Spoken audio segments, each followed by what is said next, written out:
咁當然即係新嘅夢想成金，頭先我都有你直到嗰啲出閘啊，好靚啊，派住高大威猛嗰個閘咧，即係啱啱嚟到千嗰個閘，高大威猛都人啲高巴馬啦，係咪先？漸入街景嘅馬啦，好大隻。咁佢咧啲夢想成金亦都唔輸到邊喎？你鬥幾多，我鬥幾多嘅啫，大家一齊過到點輸個人馬位啫，即係好舒服。你對翻俾出邊嗰隻飛天劍咧推到啊，係咁好早已經推嘅啦已經，成個感覺夢想成金係好熟嘅呢隻個走勢，即係我覺得啲試閘咧3個閘睇到好多嘢，直路800就1000，再加埋轉翻1200都係咁好嘅。咁邊隻揀咗我唔緊，因為我補翻隻富高白豆咧，因為富高白豆咧，你話喺呢場賽事咧，佢上一場所做嘅時間又真係靚，55秒79啊，快時間嚟㗎，55秒79。咁你55秒79，喂，咁而家係講緊呢一個賽事，咁點講都好，3班即係4班嘅直路賽事，嗰標準時間16秒8，你快咗咁多，即係我就快咗咁多，佢做到喎。咁當然佢係後。So we're chasing them around, and little by little we're getting them arrested. But of course, the trail of destruction they leave in their wake is causing us to spend a lot of resources that fighting these fires and offering the protection of the firemen while they fight the fires. So I'm here at the Department Operations Center in downtown LA, and we were monitoring the entire county. And we have a National Guard on order and on the way that are going to help us augment our forces. So far, it seems like we're at a point now where it's hopefully going to start dissipating. Well, they should be here in less than 2 hours. You've got 1,000 National Guard members coming in? Yes, we do. Do you know what they'll be doing specifically? We're two primary areas we're going to be using them. One is area denial. So when we start blocking traffic in areas that we're going to deny access to, we'll use them in that role, in stationary posts, and also in locations where we need the protection of the areas because they've already been vandalized or burned. They may be crime scenes, for example, and they're going to be securing locations for us. We won't use them in a law enforcement capacity because we're going to reserve that for our professional peace officers that have the training for that. Okay, and as you were monitoring the county, where else are you seeing hot spots? Are there problems elsewhere? We've been focused on this area simply because there's so much going on right here. Yes, well, it started on the 7600 block of Beverly, and that was the Fairfax district. And then we had issues with Beverly Hills, which you're seeing some of the remnants of that now with some of the fires. And we've had early in the day, we had issues at the 101 freeway going through the downtown corridor and a Santa Clarita station, and there was a march from southeast to South LA station. So it's kind of been jumping around different areas of the county. Sheriff, you mentioned the area of denial, so they'll be blocking traffic back to the National Guard and protection. Does that mean they'll be armed? 大家網友好啊！唔好意思，因為本台咧仲係試播中，所以技術上咧有好多嘢咧仲未掌握晒，希望各位多多包涵。至於語言上，我唔知道各位觀眾有咩需要去翻譯啊，是點樣係咩語言咧，可以提出嚟嘅。Yes, we're going to definitely give them rules of engagement and explain their roles so they understand them. We don't want them out there engaged in any law enforcement action itself. We want them in a supporting role, and it's a proper role for them, and they're well equipped for that. And this is a lot of them have experience from the past efforts at this. We definitely welcome their assistance. And we've heard of some police officers being injured. I think there was a broken wrist and some other injuries, at least one serious. Any deputies injured in this? We've had a few minor injuries here and there, but nothing that's of significance, thank God, for to date. And going forward now, your plan, your people, as we go into the night and tomorrow morning, as this curfew remains in place, how will you be helping the LAPD? Will you be continuing in the same role? Well, as hot spots simmer down and they go under control and other ones flare up, we're going to be constantly repositioning our personnel along with LAPD, and we're talking back and forth our operation centers, so we make sure we're coordinating all of our efforts across the city and the county, and we'll be doing that throughout the night. You know, we've seen a number of people arrested. Do you have any idea of the numbers so far? Not yet. We'll have the number later on this evening, but it's going to be in the hundreds by now. And what about the people who have been arrested? We see them coming out of stores and things like that. 歡迎大家網友再翻嚟呢個頻道啊！唔好意思，試播中技術上好多嘢仲係做得唔好。咁啊講翻而家洛杉磯嘅情形啦，就係好多群眾咧同警察就玩緊貓捉老鼠嘅遊戲。當群眾喺某個地點咧去發生呢個遊行示威騷亂嘅時候，警察就趕去將佢哋驅散。但驅散完之後呢，呢批群眾又喺另一啲地方呢再次堵路啊，或者縱火，警察就撲嚟撲去。目前而家呢，洛杉磯嘅情形就係咁樣，而其他嘅州份呢，就冇咩大嘅事情發生，所以今晚全部主力呢，所有嘅嘢呢都係集中咗喺洛杉磯嘅。There was 533, I believe, was the total number arrested yesterday. Of those, the overwhelming majority were misdemeanors that were released at dawn. However, there was 18 that were left behind, and the charges include arson and burglary and felony vandalism. Those are the three most common charges. And it's certainly hard to account for everyone because we saw stores being looted and people were running in and out, and yet there was no law enforcement there. You can't be everywhere. You were probably handling other areas, so that's a difficulty. People were asking, why aren't those people being arrested? I guess you can't handle everything that's happening at once. Yeah, look at this live picture right now where I believe it's the Melrose area. Sheriff, I'm going to describe it to you. It looks like people were running down the street. You've got some law enforcement moving in. The uniforms look to be LAPD. And yeah, you see them moving in. You saw a car take off. You said there's only a handful in that area right now, maybe a dozen, couple of dozen? Yeah, the numbers are very small pockets of people, so we don't have the hundreds of thousands of crowds. 喺度仲有一樣嘢咧，要同大家分享下嘅，就係幾日前咧，特朗普喺 Twitter 曾經出過一句説話咧，令到好多群眾係相當之憤怒嘅，就係話，當你哋啲人出嚟，或者佢用一個字拖，就係你班咁嘅暴徒出嚟嘅話咧，開始搶劫，我就會開始開槍。後期咧，佢先知道原來呢句説話咧喺60年代咧，喺一個小鎮入邊一個警長為咗壓制呢個黑人嘅時候用過嘅，所以呢番説話咧對好多黑人嚟講係一個相當之歧視嘅説話。所以唔知啊，特朗普先生而家嚟再會講啲咩嘢㗎啦。And you have to maintain contact with your partners. You don't want to get involved in, chasing an individual and getting away from your group. So you have to maintain a lot of discipline. Sheriff, are you talking to other sheriffs in the Inland Empire or Thousand Oaks area, Ventura? Is the same thing happening up there and in the IE? I believe actually it's been focusing here, and we've received our mutual aid request has gone throughout the region, so we've been the recipient of forces from those different counties, and we're very grateful for them to assist us in this mutual aid effort. And we'll continue working with them throughout the night. I've been on the phone with Chief Moore of LAPD. I've lost count already. We're just calling back and forth, making sure we're on the same page in everything we're doing. And so far, it's been a very good effort. 唔好意思，喺度再向所謂網友講聲對唔住，因為技術上真係今日唔知點解出錯咁多，係咪有冇被打壓？暫時真係唔知，但係可能真係技術上嘅錯啦，係我哋呢方面做得唔好，但我哋會盡量去繼續做好啲。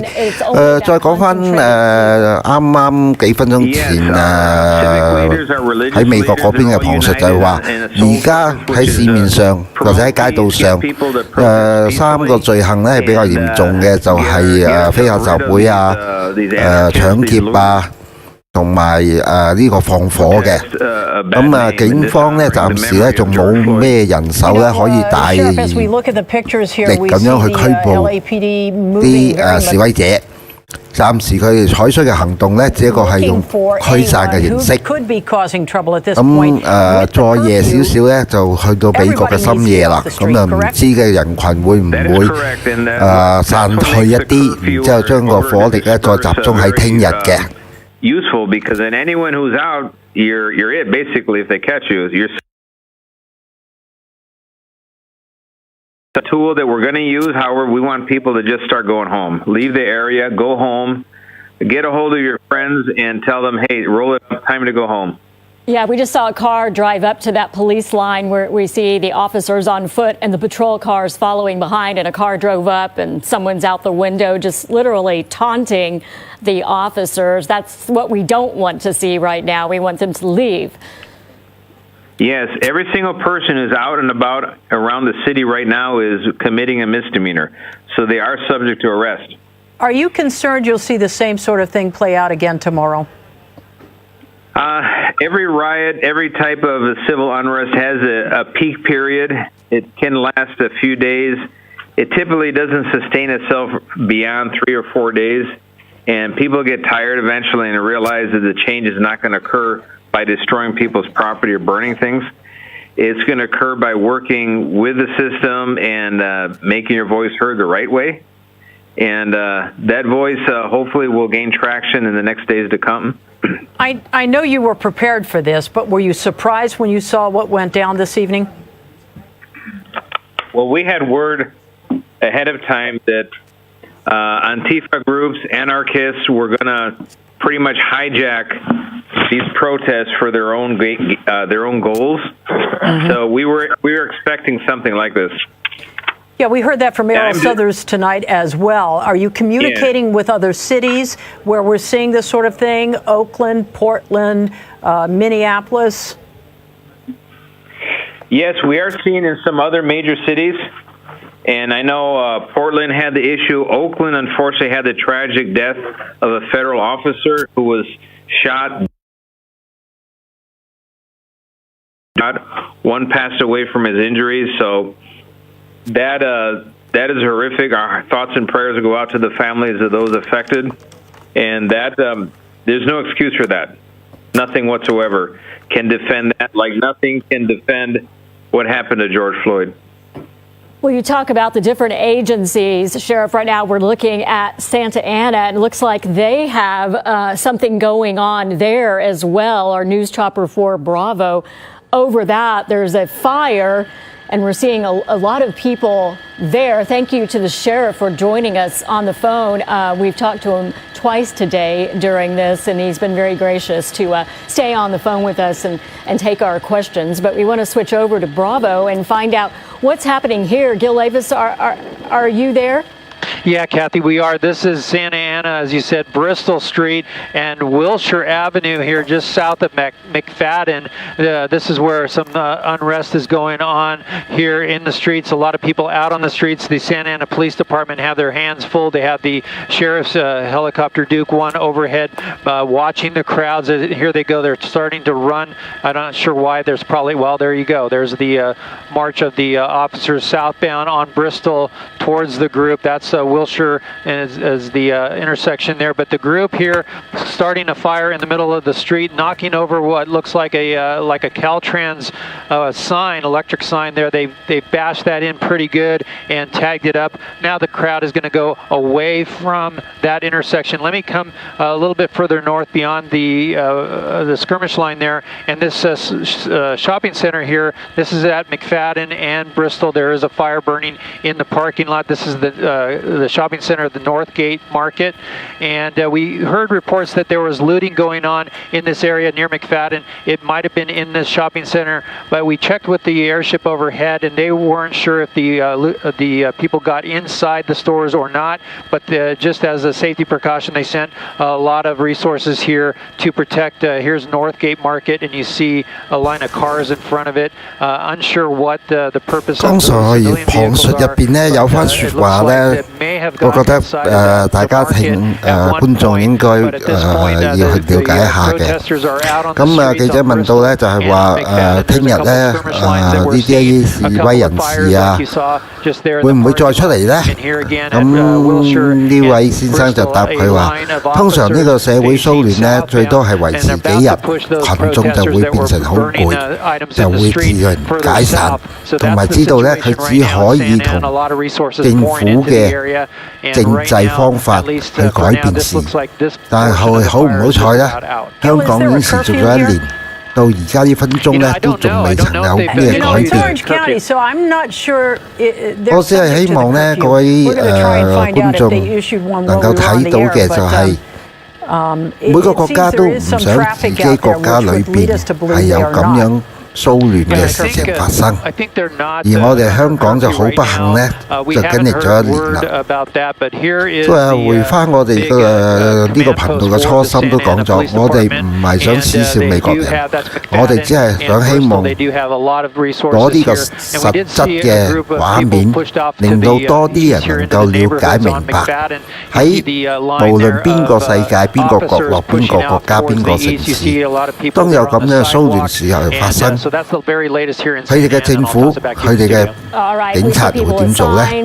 剛才已經有好多個市長啊、州長出嚟勸呢個出嚟示威嘅人民翻屋企，翻屋企好好地擁抱下你哋嘅親人，將呢個埋怨或者呢個不忿呢暫時擺低。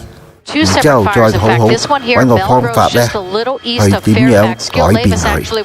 我諗呢個方法，香港好多人都應該要去試下。There was a fire in the roof, and that's what we saw just moments ago from News Chopper 4 Alpha. The second fire was burning here on the 7500 block of Wilshire, of Melrose, and you can see the difference now. Earlier we were showing this, and there was fire coming out of the roof, heavy smoke and fire. Great job by the men and women of the LA City Fire Department. They made sure that fire did not spread to any adjacent structures, but they definitely have their hands full here. And Megan, as we continue to look at your pictures here, we're going to bring in Jason Ajadi. He's the property manager for. Jason, is it one or both of the buildings that were on fire there? Hi. Those 3 stores you guys are looking at right now at the 7600 block on Melrose Ave next to the Starbucks. Right. Okay, so that's the shoe store who we were talking about earlier, I believe? Correct. Those are the 3 stores that 3 tenants, small business owners. I had the privilege of leasing it to those tenants. We got notified by the LAPD and the fire department earlier today that this property was on fire. The tenants called me and told me that their stores were looted and vandalized and set on fire. It just broke our hearts knowing this. We do commercial real estate, and we represent a lot of landlords and tenants in this area for the past 17 years. And I know all these small business owners are suffering right now. We're watching this earlier today, and we couldn't believe that this property was on fire. That we know the owner of this property. It's total loss now. So, Jason, you said it was the buildings were looted first, the businesses, and then set on fire. Besides the shoe store, what are the other businesses? One is an eyeglass store, and the other one, from my recollection, was a luggage store. From what you've been seeing on the screen here tonight, does it look like those? Well, it looks like the shoe store may be a total loss here, and all those buildings are connected. So, do you foresee them opening anytime in the near future? Unfortunately not. I mean, this looks like this building is going to be a total loss. My heart goes out to the owner of the property, to the small businesses. Their insurance will hopefully allow the owner to rebuild, but this is, we're talking a year or 2 to rebuild and find a place for these businesses to relocate to if they're ever going to reopen again. Right, it's so hard. It's hard to get a business going like that. I know what it took for these great people to open these businesses. My heart goes out to them. I know they have families to feed. Us watching all these retail stores getting vandalized, and I couldn't believe my eyes when I saw this building on fire. Had they even reopened I mean, you know, it's just been recently that retail has been able to go back into business, a lot of it for curbside pickup. Had they even been up to speed in terms of that? From my knowledge, they were planning to open this weekend. And 新嚟嘅網友大家好。嚟到呢度咧，我想有個嘢同大家旁述下，或者大家傾傾嘅。我見到已經有好多位網友咧留意我哋個頻道，睇咗好多片㗎啦。應該大家唔知道英文有冇聽得明晒啦。最主要我想指一點出嚟就係所有專業嘅記者或者攝影，佢哋每一次出嚟所講嘅嘢都係大眾尊重、中立分析。最不幸嘅就係我哋香港所謂嘅記者們，佢哋每次出嚟所講嘅説話都係偏頗同埋不雅。如果咁樣嘅記者都係叫記者嘅，我諗佢哋去到美國採訪，應該一早已經俾美國嘅警察捉晒。希望好多人能夠經歷過呢一次美國所發生嘅騷亂遊行，同我哋相對，同我哋香港比較下啦。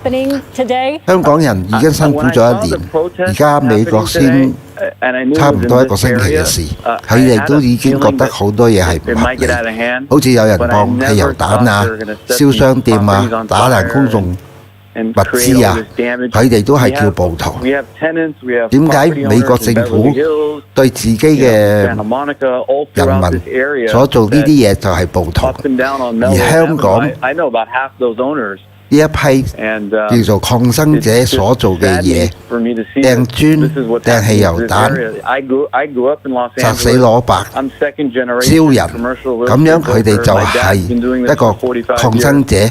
佢唔通自由民主就係唔需要搏速，可以咩都可以做呢？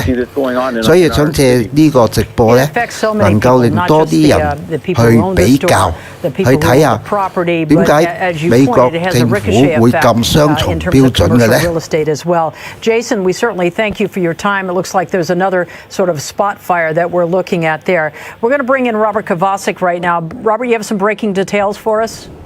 Colleen and Kathy, this just into our newsroom. Governor Gavin Newsom this evening has authorized a request from the city and the county of Los Angeles, and he has now proclaimed a state of emergency in. 李先生你好啊，我唔係對香港嘅記者有期望，我就係想希望年青嘅一代仲未曾俾人洗腦之前，明白乜嘢叫做真正嘅新聞。我好彩，因為我好細個嘅時候呢，已經移民咗去荷蘭。喺80年代、70年代嗰陣時咧，荷蘭係一個好民主自由嘅國家。先生教我哋睇新聞一定要睇一份左翼、一份右翼、一份呢係中立嘅報紙。咁樣咧，你先能夠完全明白晒個新聞個來源同埋個原因，點解佢哋會寫啲咁嘅嘢。香港呢班黑記，政府一定有辦法將佢哋收復嘅。呢個即係時間嘅問題。我唔係對佢哋有期望，我就係想年青人能夠明白乜嘢叫做新聞價值。His intentions with the National Guard. As you look at these LAFD fire trucks, let's go back to what Chief Terrasas talked about. And Colleen and Kathy, I'm not sure if it struck you, but keep in mind, this is the state right now in the city of Los Angeles that, according to Chief Terrasas, when those LAFD trucks go into a situation now, they are escorted by a member or members of the LAPD for their own protection. Tonight, so far, 1,500 calls for LA City firefighters. 1,500 calls, and as Chief Terrasas said, there's believed to be a plateau right now in the city of LA. You can see the streets are much quieter. but they will stay at a fire, including the ones you see right there on Melrose Avenue, as long as they can to try and contain. 喺呢度我都想同大家嘅網友賣下告白，因為本頻道製作嘅方式就係想用多畫面，同時有個正道嘅旁述。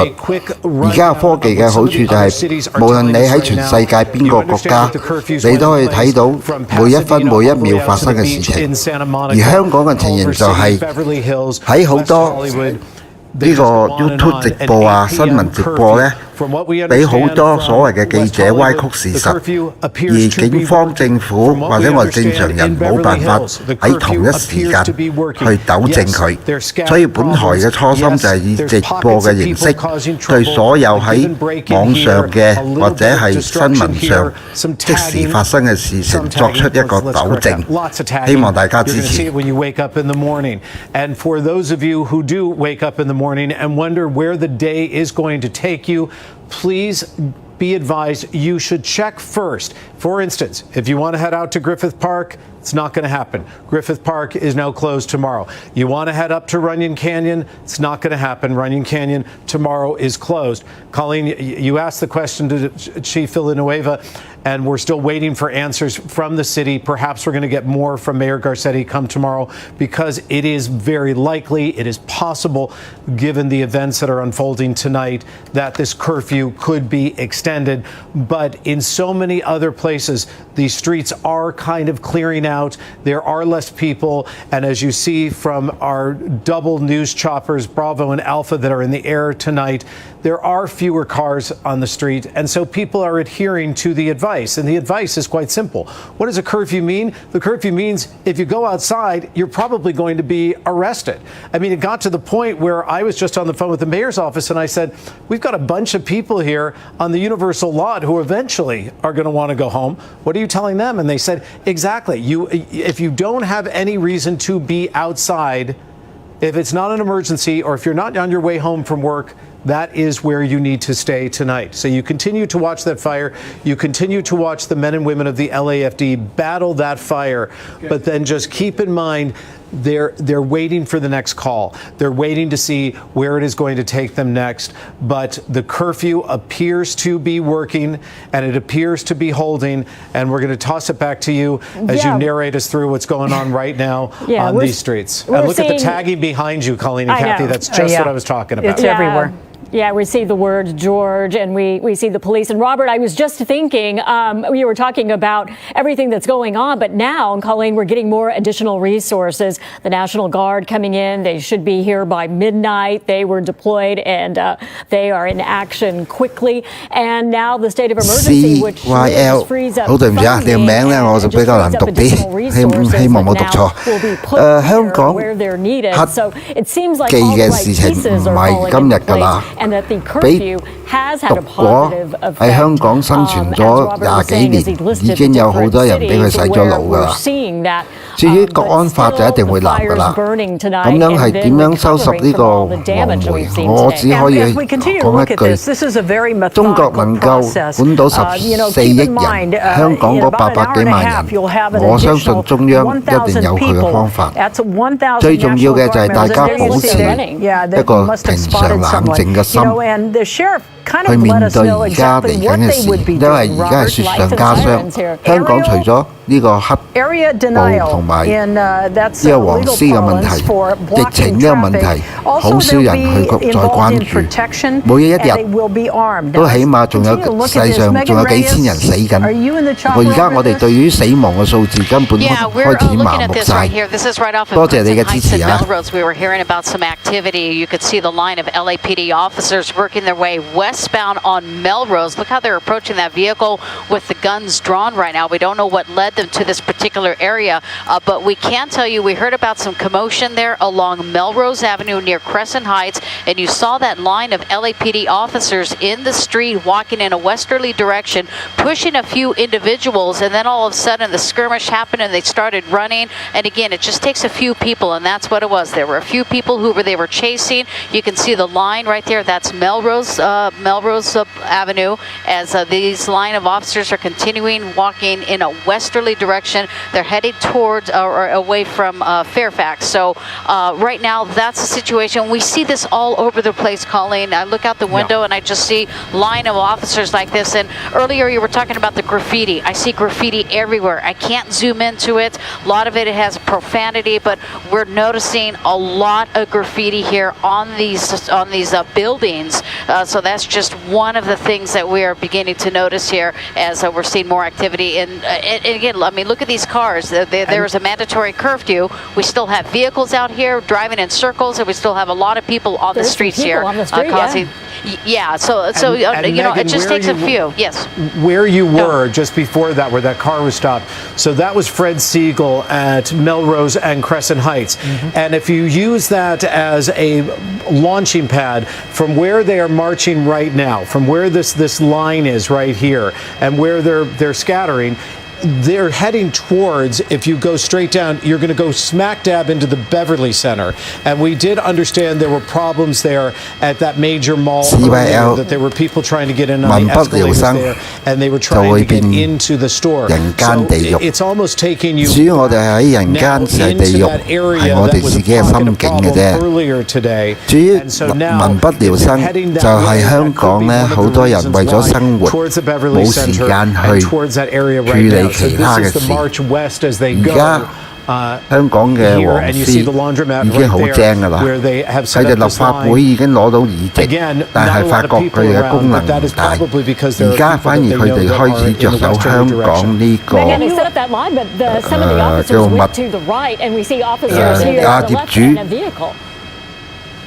法。Yeah, they're obviously interested in these people in this vehicle here, bringing the individuals out. 佢哋想逼走晒咧所有香港理性嘅人，所以你要或者我哋更加要去理性對付呢班人。至於國安法或者香港攬炒法出到嚟，只係個開始，仲要大家慢慢去支持去做呢場。仲有排打嘅。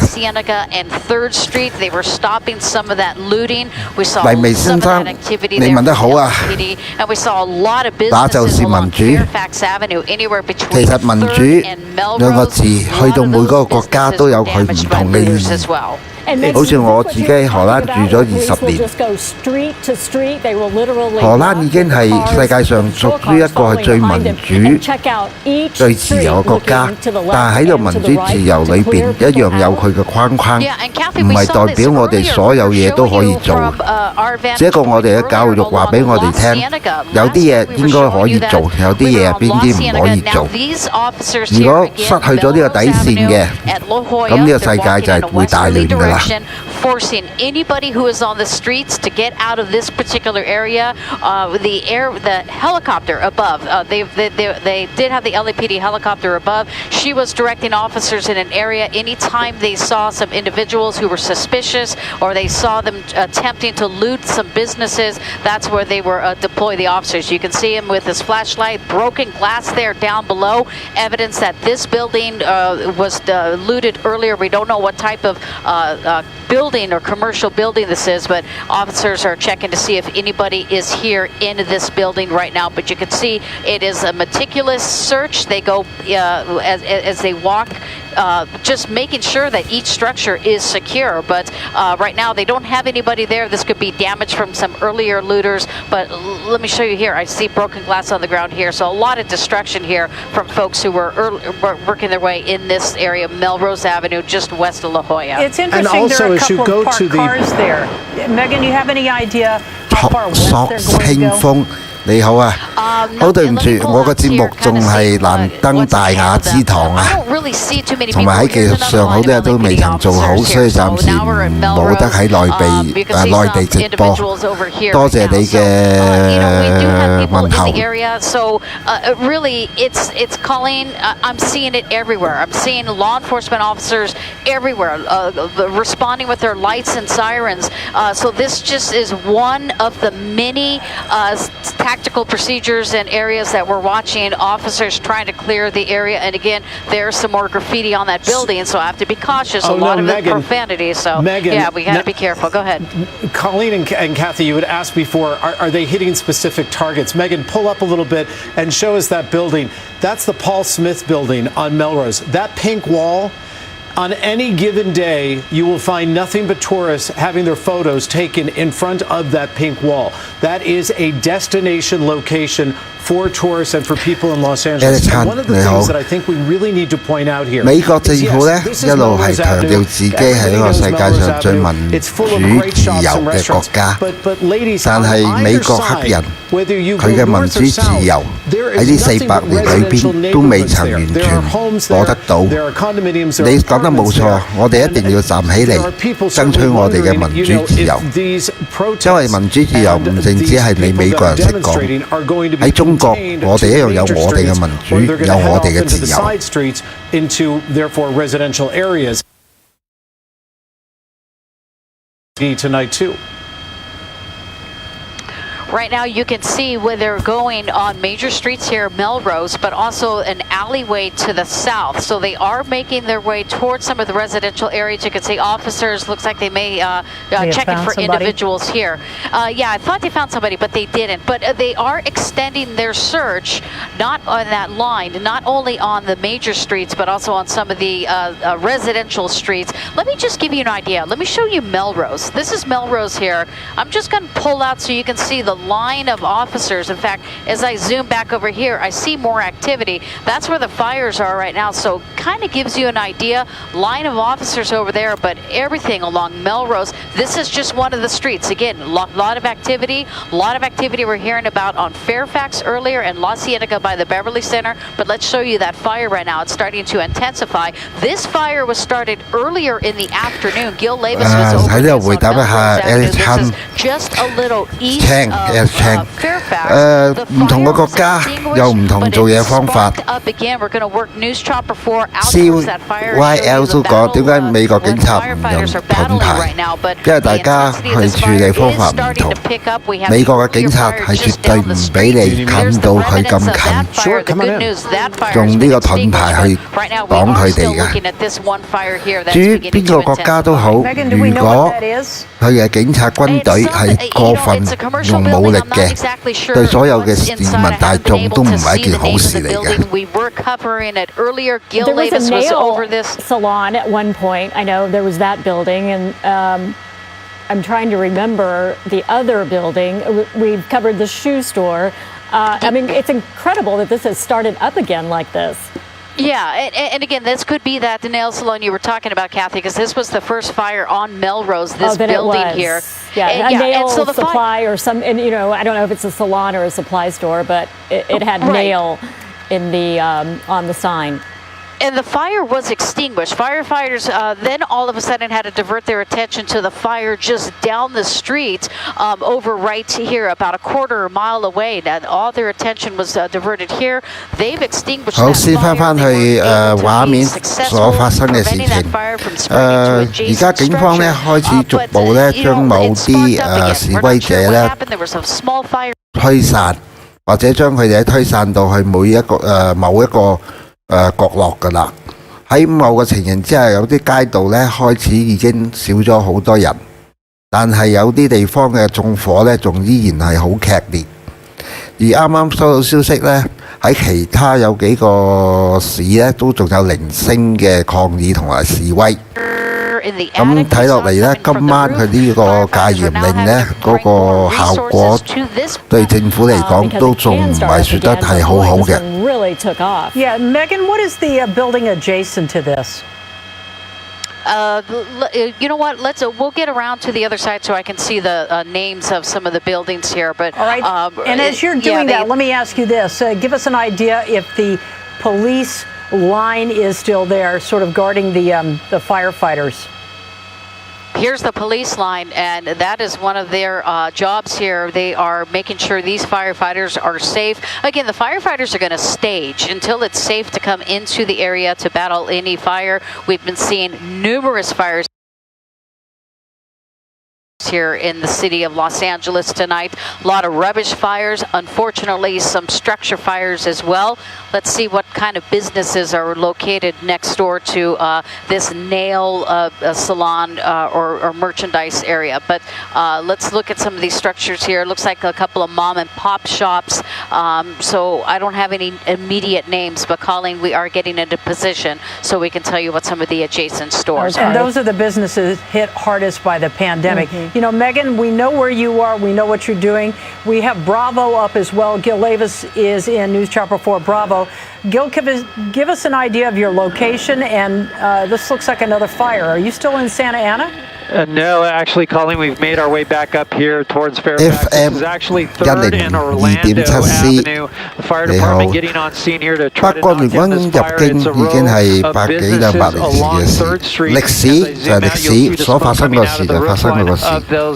即係而家咧喺今時今日已經太少人再用心去了解歷史。我哋唔可以改變歷史嘅發生，但係我哋可以咧喺歷史當中咧學識乜嘢叫錯與對，唔好再俾呢件事情發生。你話仲有冇可能有8個聯軍入境呢？ The ventilation out the top of it and the sides of it, the fire department trying to make access. Those sparks you're seeing, those are the firemen and women trying to open up the metal gates in the back of the structure there. But the fire department trying to make entry right now to start knocking down this fire. As we keep orbiting around, we're going to look at the businesses in the front here. You see the fire department raising their ladder and firemen trying to go inside the structure there and looking into the different businesses here.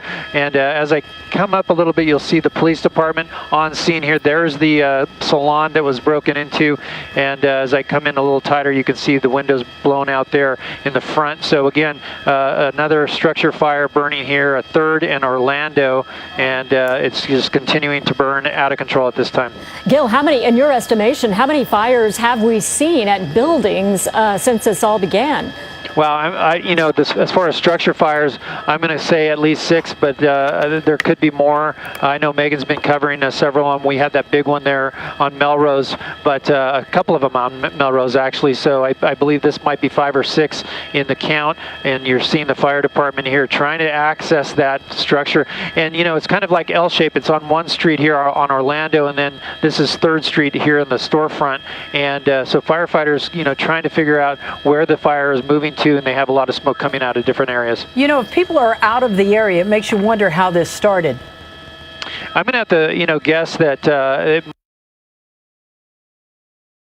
the police department come here right away, and so that's an indication that possibly it started as a result of break-in or looting. And more sparks coming out of the back because they're trying to get in through those metal gates. Yeah, and we couldn't keep track of everyone who was there. It seemed mostly empty, but you know, there could have been someone left behind who started this fire. That's really why the LAPD is going street to street and checking all the alleyways. They want to find any people left behind. Now, Gil, we see them there, as you said, up on the roof. They have the hose. This is really an all-around effort right now. They want to try to get this out. 冇錯，我哋都係中國人，但係我哋做中國人，我哋可以自信，但係千祈唔好自滿。冇錯，呢幾十年嚟，我哋中國係的確進步好多，但係好多方面我哋都仲要向前行，仲要繼續努力去學習。如果唔係嘅，呢條咁嘅美麗風景線會繼續喺香港發生嘅。Freehand, yeah. You know, wouldn't it be horrible if you were sitting watching the news, watching our coverage here, and this is how you find out that there are problems with your business? Well, that's what happened with the other businesses. When we were talking to the property manager, Jason, he was saying that the people who leased the buildings there that were in flames, they, you know, told him that they saw that, you know, they were looted. 翻回呢個畫面旁述嚇，啱啱咧就係一個總數咧，就話就算單喺呢個洛杉磯呢個 Fairfax 嘅地區咧，就已經有6場大嘅火警進行中。The buildings that they were in. And then you have to wonder and you have to speculate after our conversation with Chief Terrasas of the LAFD if this was a different fire on a different day, if there would be more support there to try and get this fire immediately out or certainly under control. As you look at a building there, you're near 3rd and Orlando that, clearly has been vandalized and perhaps looted, and you watch the firefighters there gain access.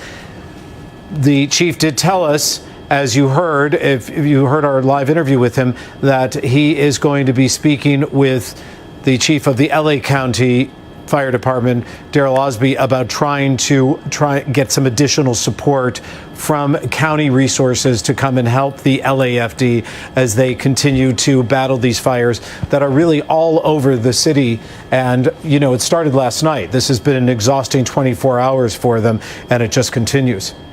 Yeah, Gil, as I'm looking at the picture here, building, they're venting the roof, letting some of the smoke out, but do you see any flames at all now? Very little. Let me zoom in here, and I think, what is that, a light? I'm not sure if that's a light. Yeah, I think that's a light there. We did see flames coming out of the back door here when we came around for the first time. We did see a lot of flame in that back section along Orlando. You're right, though, Colleen, I think they're going to be okay on this building. They're making entry, and they're able to assess the situation inside as well as on the roof. You're seeing that smoke coming through a lot of the ventilation, and that's very typical of the fire, the smoke trying to get out of the building. It's going to find its way out through the ventilation system. So right now, no fire through the roof, no scene fire that we're able to look at right now. It looks like the initial fire crews that got on scene were able to knock down the bulk of the fire in that rear section. But for now, they're going to go through the building and make sure they knock down every bit of that fire to save that building. That's a good sign. Unlike the other fires that we've seen that burned out of control and through the buildings, it looks like this one might be saved. Yeah, it makes you wonder what started this fire in the first place. As we said, most of the streets have been cleared, and then this one popped up. How did you hear about this one, Gil? Our assignment desk, Kevin Labiche, has been doing a great job on the desk all day since 8 a.m. He notified me that this was happening, and we were coming from Santa Ana, so we went directly here to find it. And sure enough, there was flames coming out of the back. And but the good news is the fire department got here very quickly. We didn't see anybody on the streets, but the police department also coming in to assist and check for any looters that might be left inside the buildings. So it looks like we're going to be lucky to save this building here now. We want to let our viewers know as we're coming up on 11 o'clock here that our Today in LA crew is coming in early. We'll be starting Today in LA weekend beginning at 5 a.m. So you will get continuous coverage on what's going on in this situation here. Absolutely. They'll be on the air at 5 a.m. That means the curfew lifts at 5:30. So it'll be interesting to see the transition there. We will have followed the curfew for its entirety. 大家好，喺度翻講畫面嘅直播嘅事情先。頭先講過洛杉磯已經有6場大嘅火警，好彩咧呢次嘅火災咧，消防員係能夠及時趕到咧，唔俾佢繼續延大嘅。對比喺92年發生嘅騷亂暴動呢，呢一次呢，消防呢係能夠做到佢能夠想做嘅事情，所以呢喺呢方面呢，暫時個火勢呢就冇蔓延去到其他地方。咁唔同嘅地方就係話今次。雖然人數比例出嚟咧係多，但係同92年比嗰一場嘅暴動咧，就反而暫時個暴力行為咧仲係喺控制中嘅。咁喺呢度最後咧，我都要同 CYL 講，香港嘅黃絲嘅文宣咧就係好犀利㗎啦。而我做呢一個頻道，亦係想同呢一班黃絲嘅文宣一比高下，因為每個人站出嚟，多個人多一個聲音，就可以做多一啲嘢。希望喺呢度得到大家嘅支持啦。Keeping us oriented tonight, you guys switch from place to place as we ask for it, and you've given us a great idea of exactly where we are as we're looking at one building in relation to another building. And just thank you. You all have done a really good job of that. And I wanted to say that before we get ready to head into our 11 o'clock news and wrap everything up for you that we have seen up to this point. And it has been an incredibly busy day since we joined you on the air this afternoon around 2:30 to 3 o'clock. We've been following the protesters and the demonstrations that were happening that were peaceful for the most part and until they took a turn. And now we're seeing the looting that we saw this afternoon and the fires that have broken out. Firefighters responding to several fires. Gil said he's seen at least 6. And we have also seen spot fires. 12, Colleen, LAPD patrol cars were either damaged or torched. We know we saw at least 3 that were torched here while we were on the air. Yeah, you're right. And we heard from both the mayor and the sheriff tonight that more than 500 people, in fact, more than 530 people were arrested last night. We don't have the particular numbers for tonight just yet, but we are still working to get that. So most of those were cited and released, but as many as 18 were charged with things like arson and burglary. And I believe one of them was assault with a deadly weapon, somebody who tried to run down a police officer out there. And a couple of police officers were injured. We watched them being escorted out last night. 話而家嘅年青人呢係俾文宣啊或者美國洗腦，我覺得又唔係完全啱嘅。我嘅解釋就係暫時佢只不過係一時鬼咁眼啊，睇又睇唔清楚嘅啫。只要大家能夠保持理性、和平嘅，唔好再繼續大家去分化嘅，好多事情係絕對有得解決嘅。暫時而家香港咁辛苦呢，就係知道喺其中嘅人係會好難受，所以更加要多啲外來嘅幫忙力量，令到香港呢翻去呢個正軌嘅。And in fact, around the country. And good evening. We thank you for being with us all day and tonight. I'm Kathy Barrett. And I'm Colleen Williams. And here is where we stand right now. Governor Gavin Newsom just declaring a state of emergency in Los Angeles County. Most of L.A.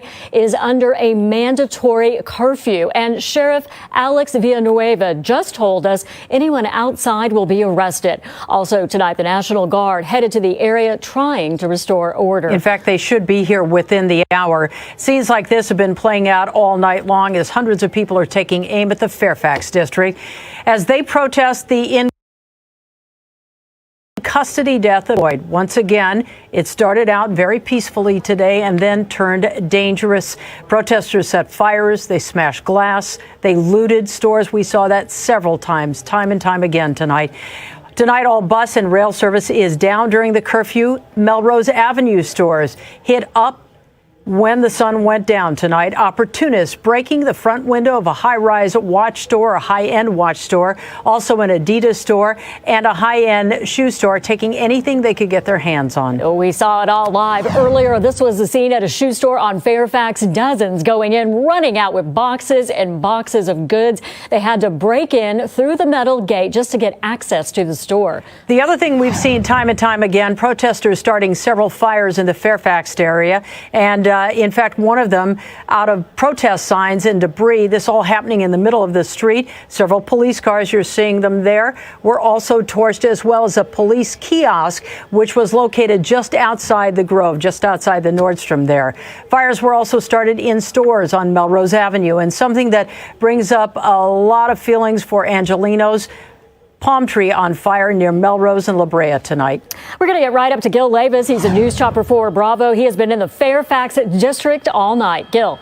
Well, we're looking at this fire that continues to burn. It's one of the first fires that we looked at here in News Chopper 4 Bravo earlier today. It's the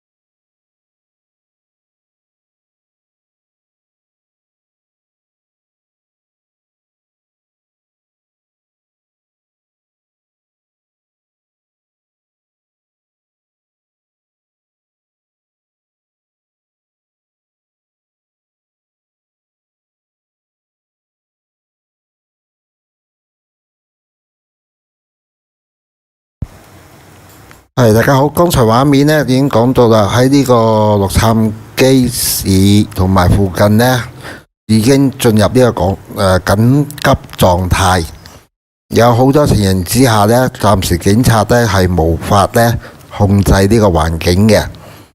咁至於其他鄰近嘅城市嘅警察幾時能夠去到洛杉磯投入服務呢？呢一點喺佢哋嘅通訊上嚟講呢，暫時好似呢係有啲安排得唔係咁好。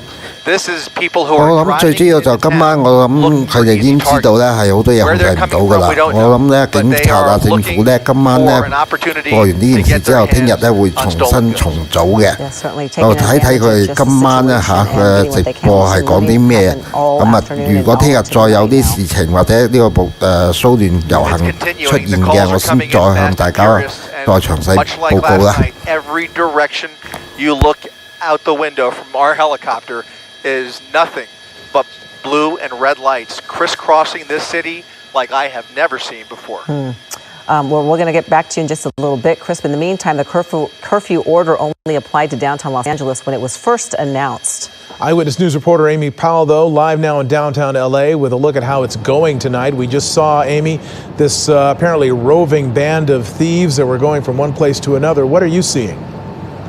Mark, I have to tell you, we've seen that ourselves. In fact, at one point, our news van was parked next to some businesses. We actually saw people run up to a business and try desperately to break into the building. They were having trouble getting through the barricades outside the business. But yes, we actually saw that firsthand. A lot of people on the streets out here, many of them clearly not paying any attention to the curfews. We've also seen, though, something I've never seen before here in downtown Los Angeles. There's just been so much police activity. We've heard helicopters and sirens almost nonstop. LAPD officers armed with non-lethal weapons have been moving in, trying to disperse individuals and many of the groups of people roaming the streets of downtown after the 8 p.m. curfew. And tensions have been rising as those vandals, as I mentioned, damage buildings, breaking in and looting a number of businesses. Now, we've seen some suspects surrounded and taken into custody, but again, it has just been a massive police presence trying to control the movements of these demonstrators who have just been fanning out all over the downtown area. Of course, this all started with protests of the death of George Floyd, but has deteriorated into chaos in several parts of the Los Angeles area. And earlier, Mayor Eric Garcetti spoke to Eyewitness News after seeing a massive crowd of protesters clashing with officers in the Fairfax district. Listen in to what he said about that.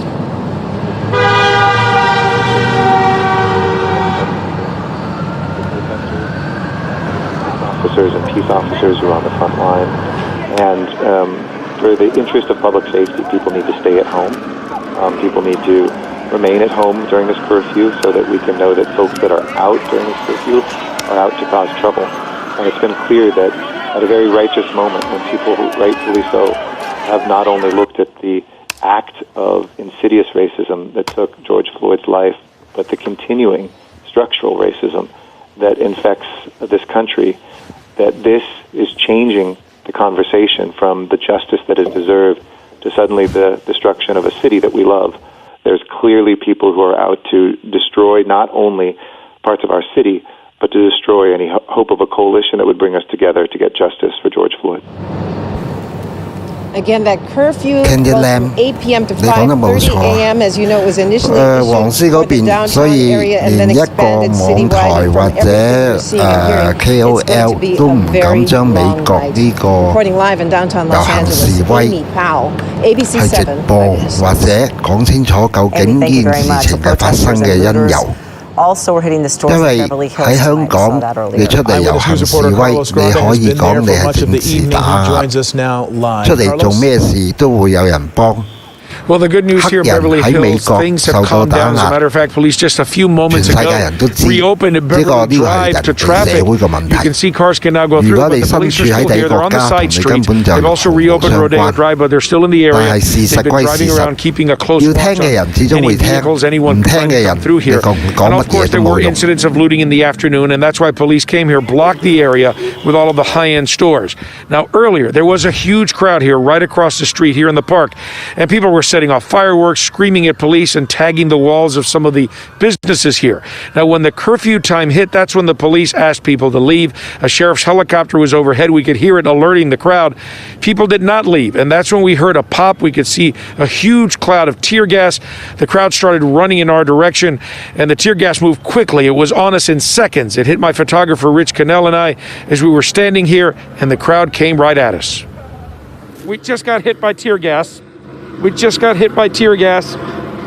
You can see it over there. It happened at Rodeo Drive and Santa Monica.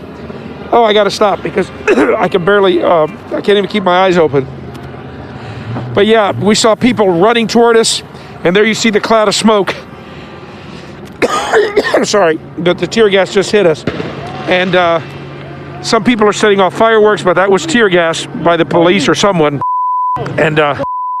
And it's, hold on, people are running in our direction, as you can imagine.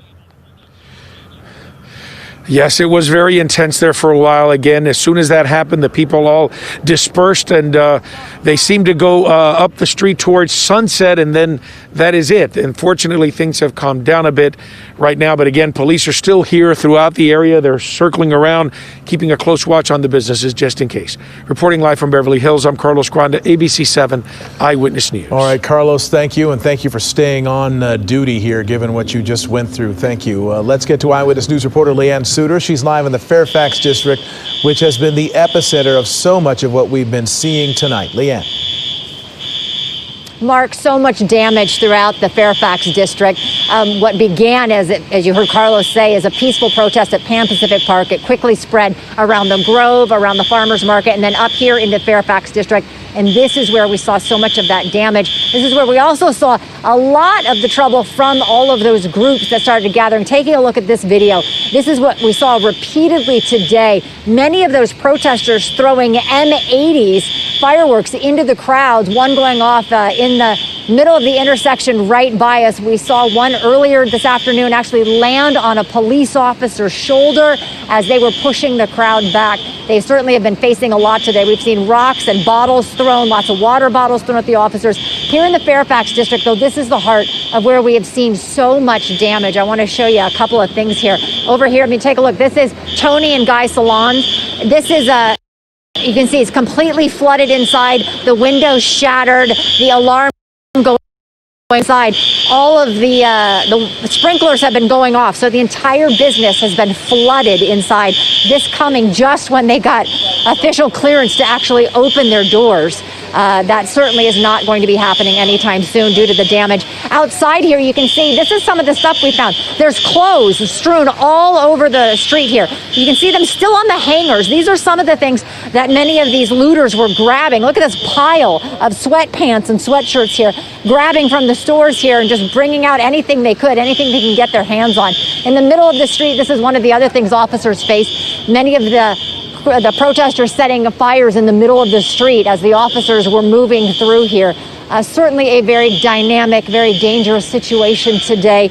But for those who turned out, they said it was something they had to do. They said that it really was, they said it's been a long time coming, and they said that they had to make their voices heard. 大家好，翻回畫面嘅旁述先。剛才好多記者咧就旁述翻佢哋親身係睇過嘅現象。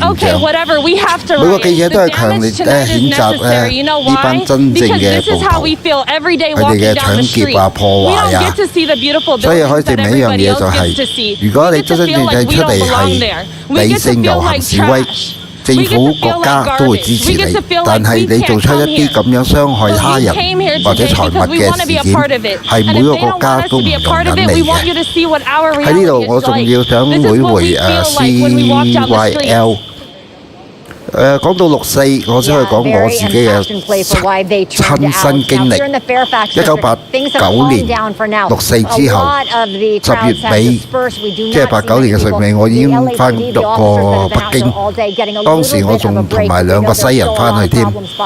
如果6·4係好似西方國家講到中國係謀殺咗咁多人，殺咗咁多人，我唔相信個國家會咁快開翻俾外國人入去啊！ take a look at a damage 嗰陣時我喺北京仲用緊代匯券，當時同嗰度啲人傾偈，根本都冇人講過話呢場係一個大屠殺，所以呢一點想講清楚佢啫。好啦，咁至於FM 102.7C 啊，呢個世界根本係冇公平，冇一個地方咧係合理嘅，只有一個地方咧係最適合自己嘅。好彩嘅，有能力嘅，你就當然可以去到自己想去嘅地方，或者住喺一個地方你自己中意嘅。但係呢個 luxury 即係呢個奢侈唔係每個人有嘅，所以我哋要用我哋有嘅嘢，有嘅嘢就係我哋好好地保護佢。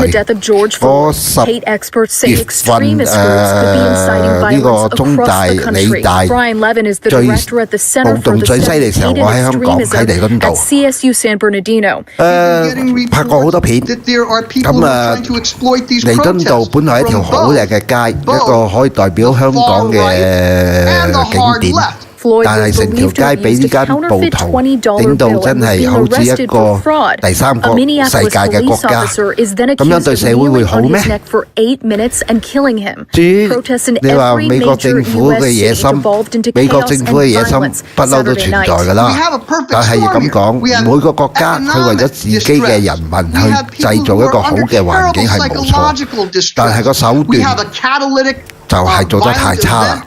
With the horrendous killing that we saw of Mr. Floyd in Minnesota. And on top of that, we have a very divisive election season. The arrest of the Minneapolis police officer at the center of George Floyd's death, he believes, could help bring these protests to a close more quickly. But he says there are violent fringe groups who could be taking advantage of the civil unrest. Research shows that we are not only the most splintered that we've been in decades, but we're more entrenched in that polarization. And Mark and Ellen, the most troubling part is that Levin tells me he believes even if this calms down now, the closer we get to the election, the more that these fringe groups will start to incite more violence again. And of course, the civil unrest may just get worse. Reporting live, Veronica Miracle, ABC 7 Eyewitness News. Veronica, thank you very much. Right now, we're going to check in with Chris Christie. He is over, I believe, downtown. Chris? We've moved over to the Grove here in the Fairfax district. Ellen, you can see LAPD has now made their way over here after reports of another round of looters storming the Grove. There was a report of upwards of 20 looters in here, and it looks like they have regained order here. There's private security and law enforcement now taking up position around the Grove, trying to take a protective posture. This, again, is where a fire was set earlier today. You can see cleanup crews already out here beginning to pick up the pieces after a really destructive day here at the Grove. Obviously, the mall has been closed all day, but that Nordstrom's really took a beating and was ransacked earlier in the afternoon. Also, a fire was set to that LAPD kiosk right in front that you see right there. Fortunately, they were able to put that fire out pretty quickly. It did create quite a plume of smoke here in the midst of all of the chaos here in this general area. It's unclear exactly how many businesses have been affected, but fair to say a good bulk of them. Look at that, the Mac store completely shattered. I saw a Ray-Ban store with the front window completely shattered as well. This cleanup is going to take quite some time. Reporting live from Air 7 HD, I'm Chris Christie, ABC 7 Eyewitness News. Yeah, Chris, and it takes place at a time when after 2 months of lockdown, that retail businesses were able to open with customers inside. For a while, for about a week or so, they were allowed to be open, but only with people picking up curbside. They were finally allowed as of late this week to allow customers inside their stores, and then for this to happen and basically set them back weeks or days or weeks from that sort of grand reopening and the jobs that would involve. It's hard to see and it's hard to deal with, but it is just another footnote to what we're seeing here. I mean, the Mayor Garcetti said earlier, this could have been a great reopening this weekend, and it wasn't. For me, it's one of the most gut-wrenching parts of this story, and you could even hear it in Mayor Garcetti's voice as he delivered that statement earlier today. When you think of the businesses and the emotional impact of this during this time, during a state of emergency that we were already in. As this city and our state was trying to pick up the pieces and trying to resume some semblance of normalcy, as not normal as it was going to be in any event, to have to come back to your business, especially the mom and pops. You know, a lot of these stores, they're big chains. They are well financed, and they will repair. They are insured, and they will be okay. It's just going to take some time before they can reopen the Grove with a destination, not only a great tourist destination, but a destination that so many locals in this neighborhood in our city love to visit. This is an iconic mall and one of the nice outdoor malls in our area in a time where we need outdoor places to go and breathe the fresh air, as opposed to the enclosed spaces where it's a little more confined. And you know, you would hope that a mall like the Grove would be one of the first malls in the area where we could really get outside, walk around in some shops, and you know, enjoy the fresh air. Unfortunately, that is not to be. Yeah, you said it right. It was the mom and pop stores, you know, that add insult to injury, you know, that they were already hurting financially, and now they go back to their shops and stores and find them vandalized. And, you know, it's just a tough situation for these smaller businesses. Not to mention the restaurants, too, that we're going to open as of this weekend for in-store or in-restaurant dining. That was cleared.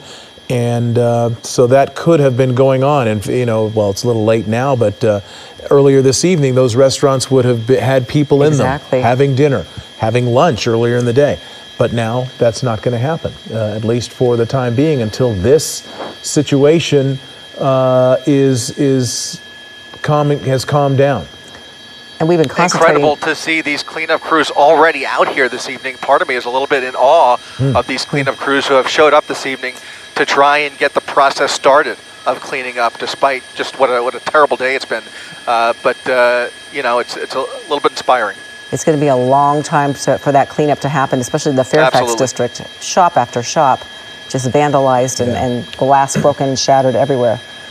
You know, and we've been concentrating, of course, on our own city, but it's happening everywhere. It is indeed. L.A., not the only city that's witnessing this escalating unrest in the streets. In Chicago, protesters clashed with police, burning at least one flag and marching toward the Trump International Hotel and Tower. And just a day after a mob vandalized Atlanta's CNN Center, protesters there took to the streets again as that city deploys over 1,500 National Guard troops to curb that violence.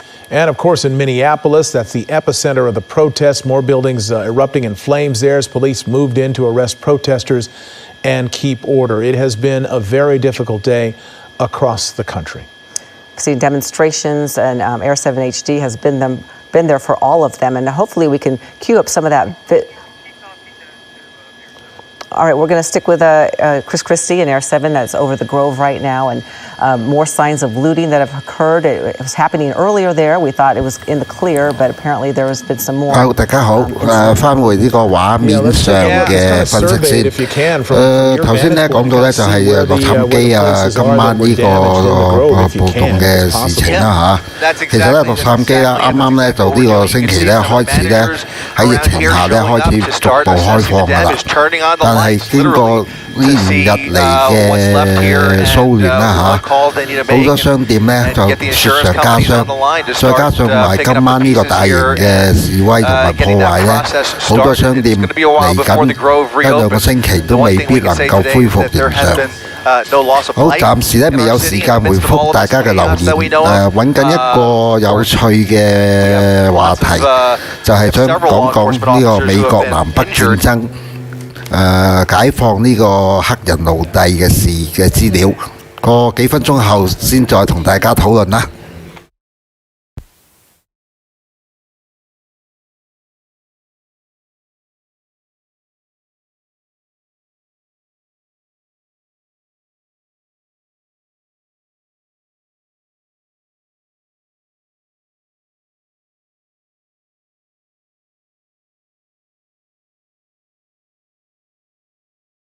You want to look at the Ahmaud Arbery case in Georgia, where he was attacked and killed, trailed by some people in this neighborhood in their pickup trucks, and then shot down in the street, and it was caught on video. The video wasn't released, it wasn't made public, but the police had it. Investigators had it. No charges were filed. No one was arrested for 2 months. Then when the video was made public, when the public saw the video, that's when the action started. The arrests of the 2 men didn't happen after the video didn't happen because the police had seen the video. They happened because the public had seen the video. That's in that case in particular. Ahmaud Arbery killed by 2 civilians. And then you look at Breonna Taylor in Louisville, Kentucky, who was in her apartment and shot to death by police. She wasn't even outside. She was shot to death. And you have the situation in Central Park where Christian Cooper was out bird watching in an area where dogs were supposed to be kept on a leash. He encountered a woman who had her dog off the leash. Dogs scare off the birds. Hence the copious signage in the area telling people to keep their dogs on a leash. He reminded her of that. She said, I'm going to call police and tell them falsely that an African-American man is threatening my life. She basically decided she was going to put his life in danger because if they showed up, they might have killed him. And then, of course, you have George Floyd. And all of these things happening in rapid succession and varying degrees of response from the system. And the people's frustrations that are already there because these are 4 of so many cases that have happened over the years. And very understandable frustration, anger, sadness. As we take a look at these people that are boarding up some windows that have been looted earlier, absolutely right. You know, very understandable protests that are happening all over the country. And here at home, Sheriff Alex Villanueva was gathering together a large group of community and religious leaders from across LA County to hopefully send a powerful message on the chaos that's been unfolding across LA right now.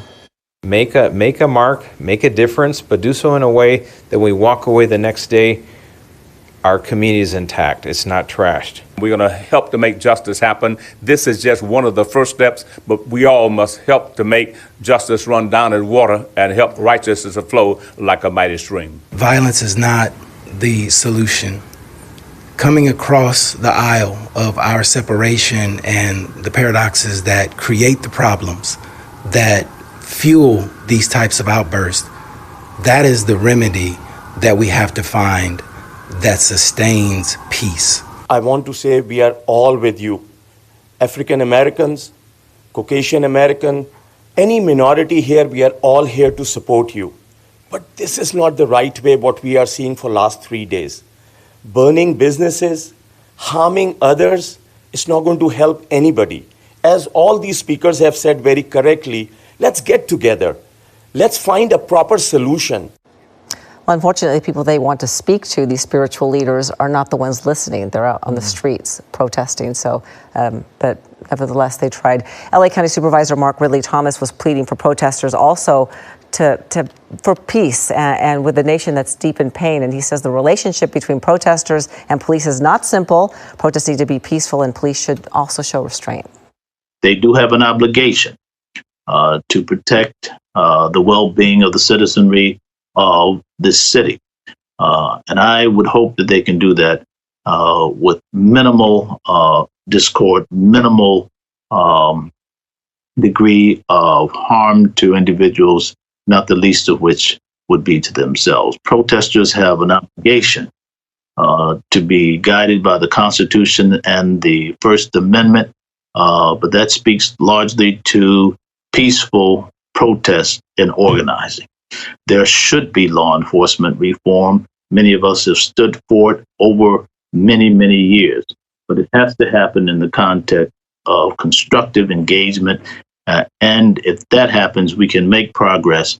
But the destruction of property and a range of other things, although understandable from the point of view of pain and anger, is not acceptable if, in fact, we're going to have a community that celebrates progress in the appropriate manner. LA County Supervisor Mark Ridley Thomas. We are looking live now from Air 7 HD over the area near Melrose Avenue, where much of the looting has been focused this evening. Let's get an update from Chris Christie. Chris? Hey there, Mark. Actually, we've made our way in the other direction, much closer to the 10 freeway, and that's notable because we're actually, to be specific, right along La Cienega Boulevard at 18th Street. So we're on the opposite end of town, much closer to Culver City, but still in LA City. And you can see that this is a Smart and Final that has been freshly looted, as well as a GNC store next door, and some trash left behind there. Obviously, law enforcement just apparently, actually, it looks like no, it looks like this is happening now. There's still looters. There's still looters down there. All right. Well, Chris, thank you. There are still looters down there. Yeah, this is a shopping center. I can't tell what the other business is there. Let me see. It looks like a yeah, the WSS shoe store, and then you got the Smart and Final there, and another one around the corner. I can't tell exactly what's been looted and what hasn't been, but obviously lots of damage here as well. But what's notable about this shot right here, this is the furthest south in West LA that we have seen any signs of looting. It appears it's ongoing right now. And have you seen any law enforcement there, Chris? No sign of law enforcement yet, although I do believe that that call has gone out. They are not here yet, though. Okay, again, it's too big an area. Police can't be everywhere at once, and so if what we saw downtown which were these roving groups of people in cars caravanning from one place to the next, that's what you're going to have. They're going to go here, they're going to leave and go somewhere else. They're going to go where the police aren't, and they're going to loot, and that may be what happened here. This again is a Smart and Final and some other stores here. What is the exact location again, Chris? 18th Street and La Cienega, just a couple of blocks north of the 10 freeway. Okay. Yeah, GNC, a food store, looks like besides a Smart and Final. Not a lot of looters, but you see them there, and those windows are broken into, and you see a lot of debris. That man just walked into the store. And we don't know at this point. There could be an employee there. We don't know, but there are some folks down there. Looters typically seem to run, so I'm not sure based on the body language of the people that I'm seeing down there whether they are in fact still looting or whether they are part of that. But they might be the cleanup crew. Yeah, they could be cleanup crew folks. We don't know yet, but we can see there's obvious evidence that looting appears to have taken place there, and no police presence as of right now. I always feel kind of weird saying that because it's almost like telling people, hey, here's where you go. So Did that Dollar Tree get touched? But the Dollar Tree across from the Smart and Final. The police are just driving right by here, actually. That's a Ross. The CVS has been boarded up. For some reason, the CVS pharmacies have been a real target today. If we go up there, looks like that Vision Essentials is okay. Yeah, I can't tell about the Ross. Next one up is the Dollar Tree, I believe. And again, difficult to tell, but it doesn't look like bad, it's been penetrated. No, it looks okay. So that's Smart and Final, which is another indication. I mean, that's people are, unemployed, and some of them are desperate for food. We've seen the food lines, and so that makes sense. That may be part of what happened here. I mean, that's. We did see another CVS being looted, and that makes sense. They probably want to hit the pharmacy. Because we saw a lot of people going in and out of that CVS earlier today in the Fairfax district. Right. But that man, that's just kind of wandering around there, it certainly doesn't seem like the body language of someone who's looting. So maybe he is inspecting Well, yeah, for one thing, he's not carrying anything. Yeah. So, that's... somebody's just out walking. So we'll see. We'll take a look at this, and we'll kind of see what we're looking at here. But something has happened out there. Clearly, there's some damage. There's some debris strewn about in front of this Smart and Final store at 18th and La Cienega. This is in the city of Los Angeles. It's within the jurisdiction of the LAPD, just north of the 10 freeway. And again, if looting has happened here, as Chris mentioned, it would be the farthest south that we have seen the damage go thus far. Yeah, by far the most concentrated looting and the most looting has been in the Fairfax district, where Leanne Suter was reporting all afternoon. We saw store after store vandalized, and we actually saw them just taking turns going into the store, coming out with their goods and running down the street, and we saw that over and over again. It occurs to me, you guys still there? Yeah. Sorry, it occurs to me that under the circumstances that we've been facing over the last several weeks and months, a lot of these businesses have not reopened, obviously, and this reminds me of covering hurricanes back east, where daylight tomorrow morning may reveal much more damage than we are really getting a taste for tonight. You've got a lot of folks driving around targeting easy targets, and the calls are starting to come in. Some of them are a little bit delayed, but I don't think we can really assess the full scope of the damage and the looting until the sun comes up tomorrow. We may be finding a lot more situations just like the shopping center here. All right, Chris, we're going to check with you in just a little bit, but we do have some breaking news from Santa Ana. We're getting some video just in about some violent protests that happened in Santa Ana. Police officers hit by rocks and bottles and other items that were thrown at them. And this is at Bristol and McFadden. And also looting was reported at several stores in that area. And officers deployed tear gas to disperse the crowd. So you're looking at these pictures that just came into our newsroom. At least one officer was injured in this incident. And several people were arrested, but you can see a lot of unrest there in Santa Ana as well. You know what's interesting too? The fireworks that have been ubiquitous both in Southern California and other places, other cities around the country. The same sort of thing. It's like this starburst thing that goes off. That's it right there. We've seen that in Minneapolis. We've seen that in Atlanta. We've seen that here.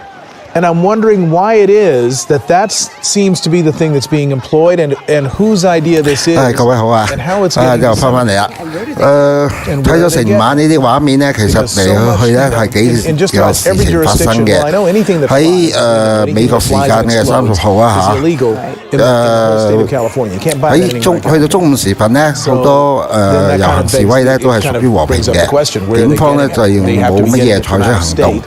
但係一到傍晚開始咧，就和平示威嘅人咧開始減少之後咧，一批真正嘅暴徒出咗嚟。佢哋最主要都係搶劫、放火。目前到而家，就算好多唔同嘅城市嘅社會領袖好啊，人權組織都好，佢哋係絕對相信支持呢個反呢個種族歧視嘅。但係用呢一個咁極端嘅方法去表達咧，冇嗰個國家能夠接受嘅，包括香港。喺呢度咧，我都想翻嚟覆一覆CYL。剛才我講到啊我想講講咧美國呢個南北戰爭嘅。你所講啊，美國林肯總統咧解放黑奴咧，其實好多人咧對呢個歷史咧都係認為係咁嘅。但係咧我喺荷蘭讀書嗰陣時咧，我哋知道呢個只不過係一半嘅事實。喺呢度咧，我有一個好短嘅文章咧，同大家分享下啦。呢個叫做美國內戰史南北戰爭呢個爆發啦於1861年結束喺大約1865年嘅。其實咧是北方資本主義與南方種植園經濟克制呢個黑人奴隸廢除引起嘅戰爭。喺1861年嘅3月林肯咧就任總統，咁佢就變咗呢個導火線。嘅意思就係佢想去解除呢個奴隸嘅形式。喺1861年嘅4月咧，南方軍隊咧就發動呢個戰爭，咁呢個南北戰爭咧就爆發啦。咁美國內戰嘅根源咧，本來原因咧就是想解除呢個奴隸嘅制度，但係呢個奴隸撤銷呢個奴隸制度咧，就影響咗南方嘅經濟嘅發展嘅。其實北方咧啱啱喺嗰陣時咧就工業革命開始。工業咧同埋產品嘅價格咧係需要一批咧動力人口去推廣，所以首先要解決呢個勞動人口嘅問題。咁至於喺南方種植園入邊嘅奴隸咧，主要都係黑奴啦，或者呢啲主人，佢係唔想取消呢個制度，所以咧就形成咗呢個南北戰爭。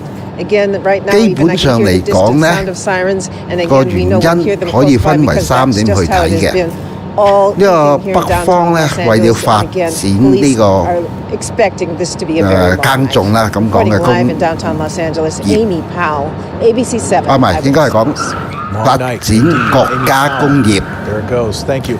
抵制咧外國商品咧輸入嘅，就主張咧所有入口嘅嘢咧就要補稅。咁南方咧佢有辦法咧入口大量嘅平價嘅工業產品，就反對補稅俾呢個聯邦政府嘅。第二就係北方咧需要大批嘅便宜嘅自由嘅勞工。 And it looks like 工 they're 業嘅原 surrounded on 料， both 因 sides. 為自己有原料加工埋賣出去，可以賺多好多。因為當時好多原料咧係運翻去英國嚟加工，然之後先再運翻去美國嘅。所以北方咧就主張咧解放呢個奴隸。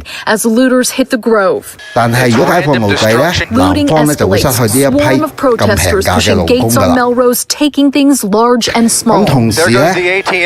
南方咧仲將佢哋嗰個奴隸制度咧推展到美國嘅西部，咁北方呢個資產階級咧係大力咁樣反對嘅。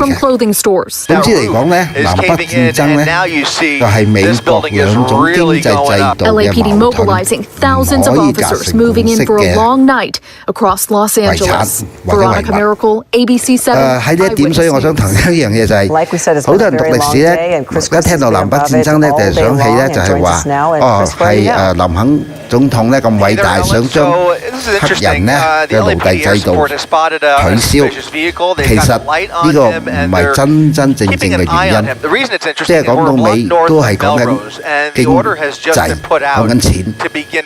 如果佢真係解放呢個奴隸制度嘅，點解佢解放咗之後，佢依然黑人冇呢個選舉嘅權利咧？ people over on Melrose, anybody left on the road. We're talking about motorists, pulling them over and start making arrests. Anybody in cars at this point is basically facing an arrest. So that's what we're looking at here. We're again just a block north where they've spotted some suspicious vehicles, and just a couple of blocks from where the LA City Fire Department is still trying to put out those fires from earlier. One over on Spalding and another one just down the block there. Again, those fires are still raging, and they are still trying to get those out. But for some reason or another, you could see, well, we know the reason, but you could see there are just way too many cars on Melrose where there just should be no car traffic right now.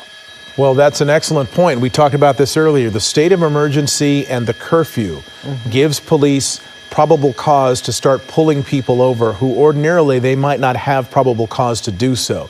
By being out when a curfew is declared, you're already in a violation, and that allows them then to pull you over and find out what you're doing.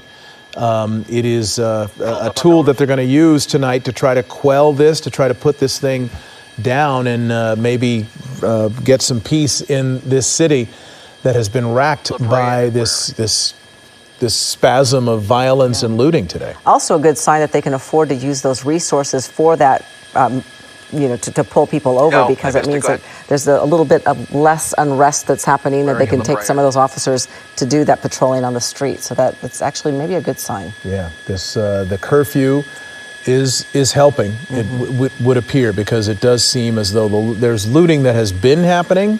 We don't know if it's still happening to the degree that it was earlier in the evening. Chris Christie getting that overview in Air 7 HD, now watching police officers pulling cars over in the Melrose area. Because we did get that report. We got several reports, especially from Amy Powell, that cars were caravanning, going from place to place and stopping and looting. Okay, copy. Yeah. So, okay, Chris. I'm sorry. So we are still following this LAPD air support helicopter. He is monitoring some vehicles traveling along Waring here, and they are preparing to start pulling people over, as I mentioned. So here we go. So we'll check this out and see how this plays out here, because I think we're going to start seeing more of this for anybody else who remains on the road this evening, at least in this neighborhood. So they are going to approach this Jeep and begin making arrests. There are several vehicles that are in the process of being pulled over right now as we speak. So we're going to keep an eye on this one. Let's go ahead and zoom in here and see how LAPD exercises this new tactic, which is something that we have not seen yet this evening. They're giving the go-ahead to start pulling people over. I'm not even going to say randomly. Anybody suspiciously in this neighborhood who should not be on the road at all. Nobody should be on the road right now. But obviously, this neighborhood is essentially, in ideal conditions, would be under lockdown. There's no personnel to enforce that, but this is the best they could do. When they see suspicious vehicles, they are facing arrest, and it looks like they have now parked in front of that Jeep. They've boxed in 3 vehicles, not only the Jeep, but the 2 cars behind them. All 3 vehicles are now in the process of being ordered out of the vehicle, probably. That's a little bit of a guess on my part, but they are going to approach these drivers at some point and take them into custody. Here comes one person out of the car with their hands on their head. That would be the driver. And then eventually anybody else inside the vehicle. I can't see. Do they have their guns drawn down there, Chad? All right. They do have their guns drawn. They have these people at gunpoint, and we will watch this play out. Mark. Well, and we're going to watch it with you. And one of the reasons we're going to watch it is we're going to watch what the police do and how they do it. Yes. Because this is not just about stopping crime. This is about making sure that people's civil liberties are protected. Something that has been that was told to us earlier by somebody who was a protester was talking about those people that she called angels, who were going around giving people rides and getting them out. So there is somewhere the possibility that this could be that also. This could be perfectly innocent, and so that's something that enters into the thinking here as well. So we got to see how this all plays out. Exactly. Yeah, these 3, we were listening to it for a little bit. And these 3 in particular were definitely deemed suspicious. I don't know what exactly made them suspicious, but this is a group of vehicles, a group of several groups that they've had their eye on for the last several minutes. Not sure where they caught up with them or where they saw them come from. But now you see them going one by one. Now the passenger stepping out of the vehicle. Again, as you mentioned, entirely possible that these people may be completely innocent.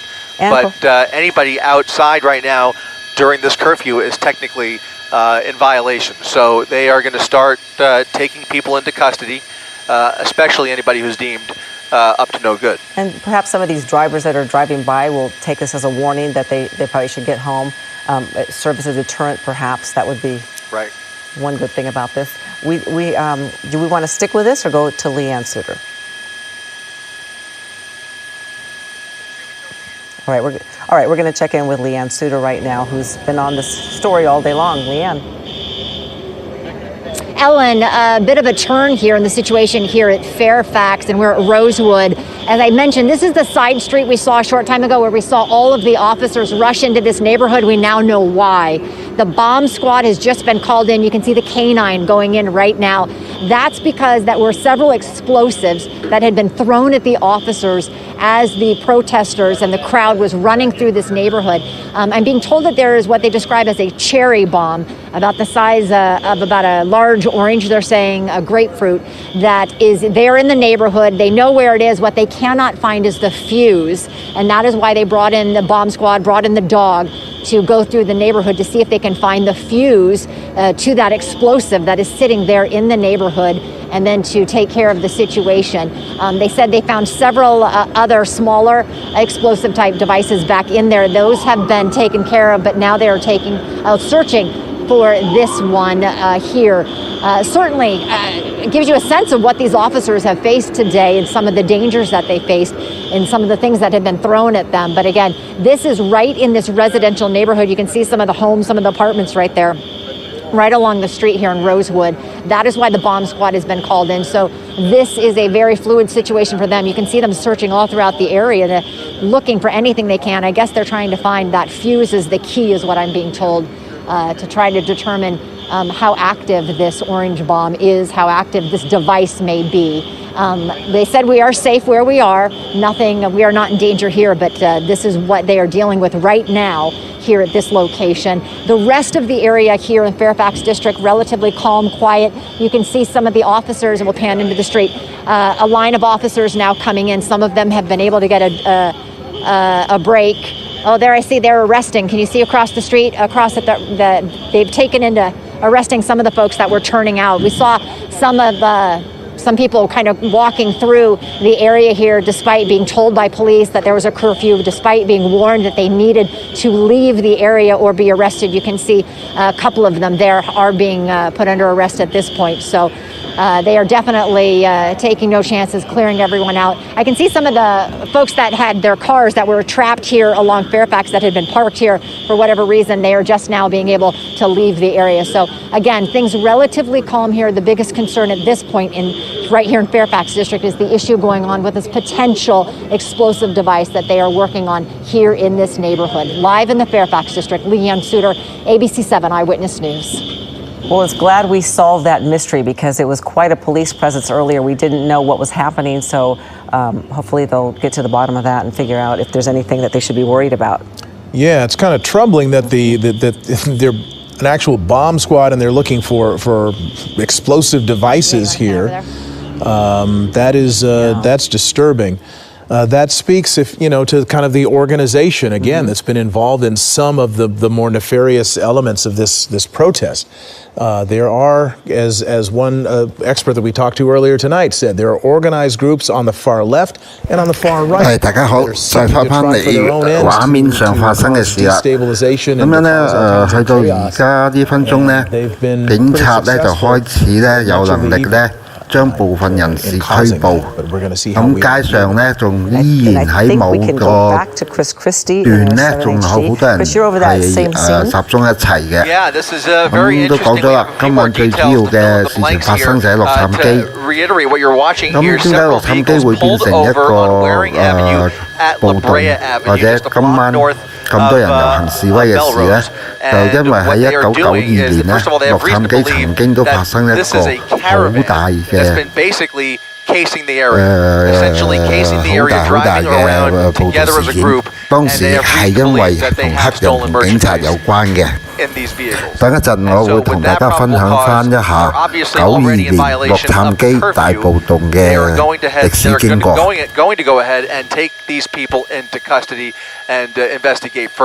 You can see now we have 4 people proned out on the ground, face down on the pavement. We have 2 vehicles that have been emptied out, I believe, and a third car with the driver and possibly a passenger stepping out of the vehicle now. So 3 vehicles altogether that have been stopped here a block north of Waring. This same episode is playing out at a couple of other locations as well as they try and clear the streets on a night where nobody should be on the road and there are just too many people up to no good, guys. Wow. Well, this would be an interesting development that could actually make a difference. If they're going through and they're able to kind of target, in particular, the ones who've been involved in these caravans that have been looting and causing damage, this may speak well for how things develop later on, tomorrow and in the days to come, if they can take some of that element off of the streets and leave intact the rights of the protesters who have a legitimate grievance and want to maybe continue to express it. This would remove something that has been a real detriment to that. And it can't be lost that this is an entirely different thing than we've seen all day. The arrests that have been taking place earlier in the day were protesters, some of them very aggressive, getting out of control, violating the law, and then being forced to take into custody when they have the opportunity to group them together and take them in. These are not protesters, as we've been saying all evening long. These are criminals who are looting businesses and setting fires, not particularly this group here, because we don't know exactly what they've committed yet. However, these people have different intentions, and since they're not on foot, the next tactic had to be getting these vehicles off the road and inspecting the vehicles, the drivers, and the contents inside the vehicles. And that's what's happening right here. Right, and those looters have had a method. You know, we saw it earlier, them looting a nail salon, getting an ATM out of that store, trying to, you know, break it open with whatever they could. They couldn't do that, so we saw a car pull up, a truck, and they put that ATM right in the back of that truck. Tried to get the license plate. They had taken off their license plate, but it was obviously an effort by a group of people, and they had that planned out. So we've got, I'm sorry, go ahead. Oh, go ahead. No, I was just saying that they're in the process of going ahead and taking these people into custody one by one.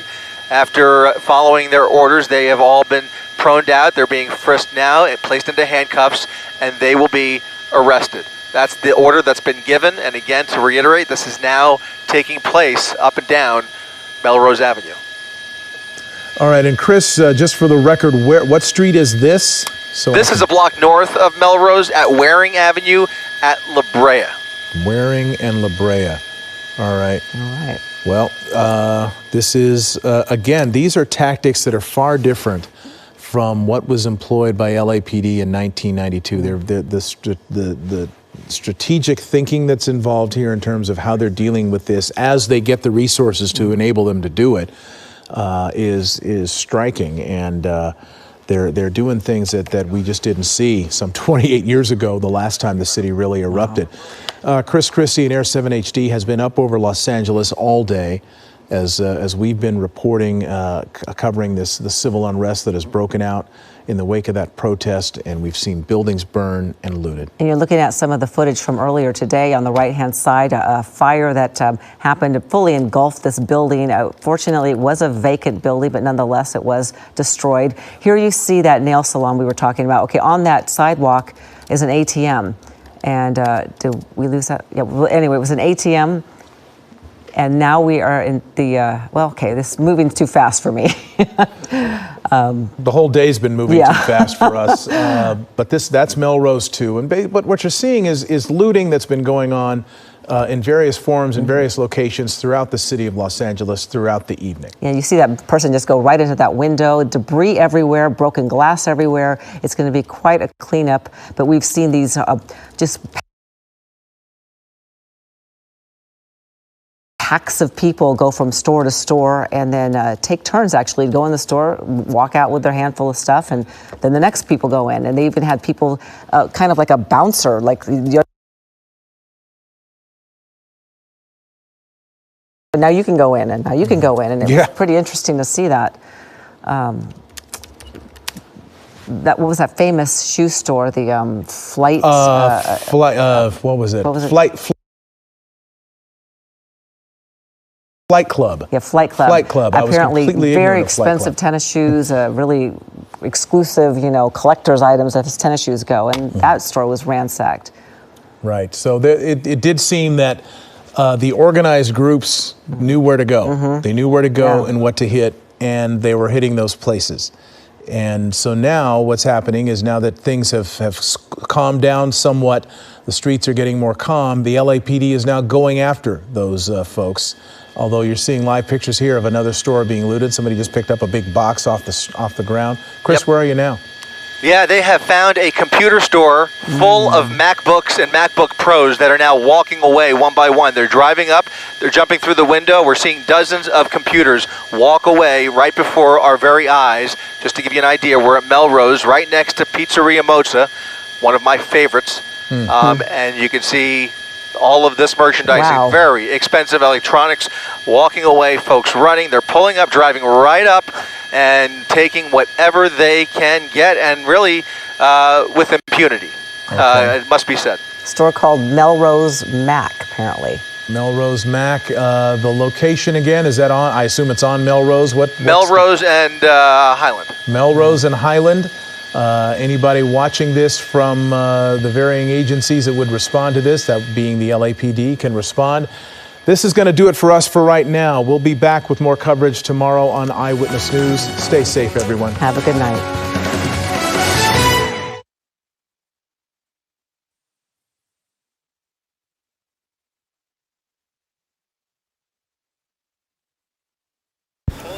係大家好，網友新嚟嘅網友大家好，先翻去所有嘅到現在嘅旁述先，最後10零分鐘嘅旁述呢，就係講述到咧嚇呢次暴動入邊一個好異常嘅情形，就係大量嘅搶劫。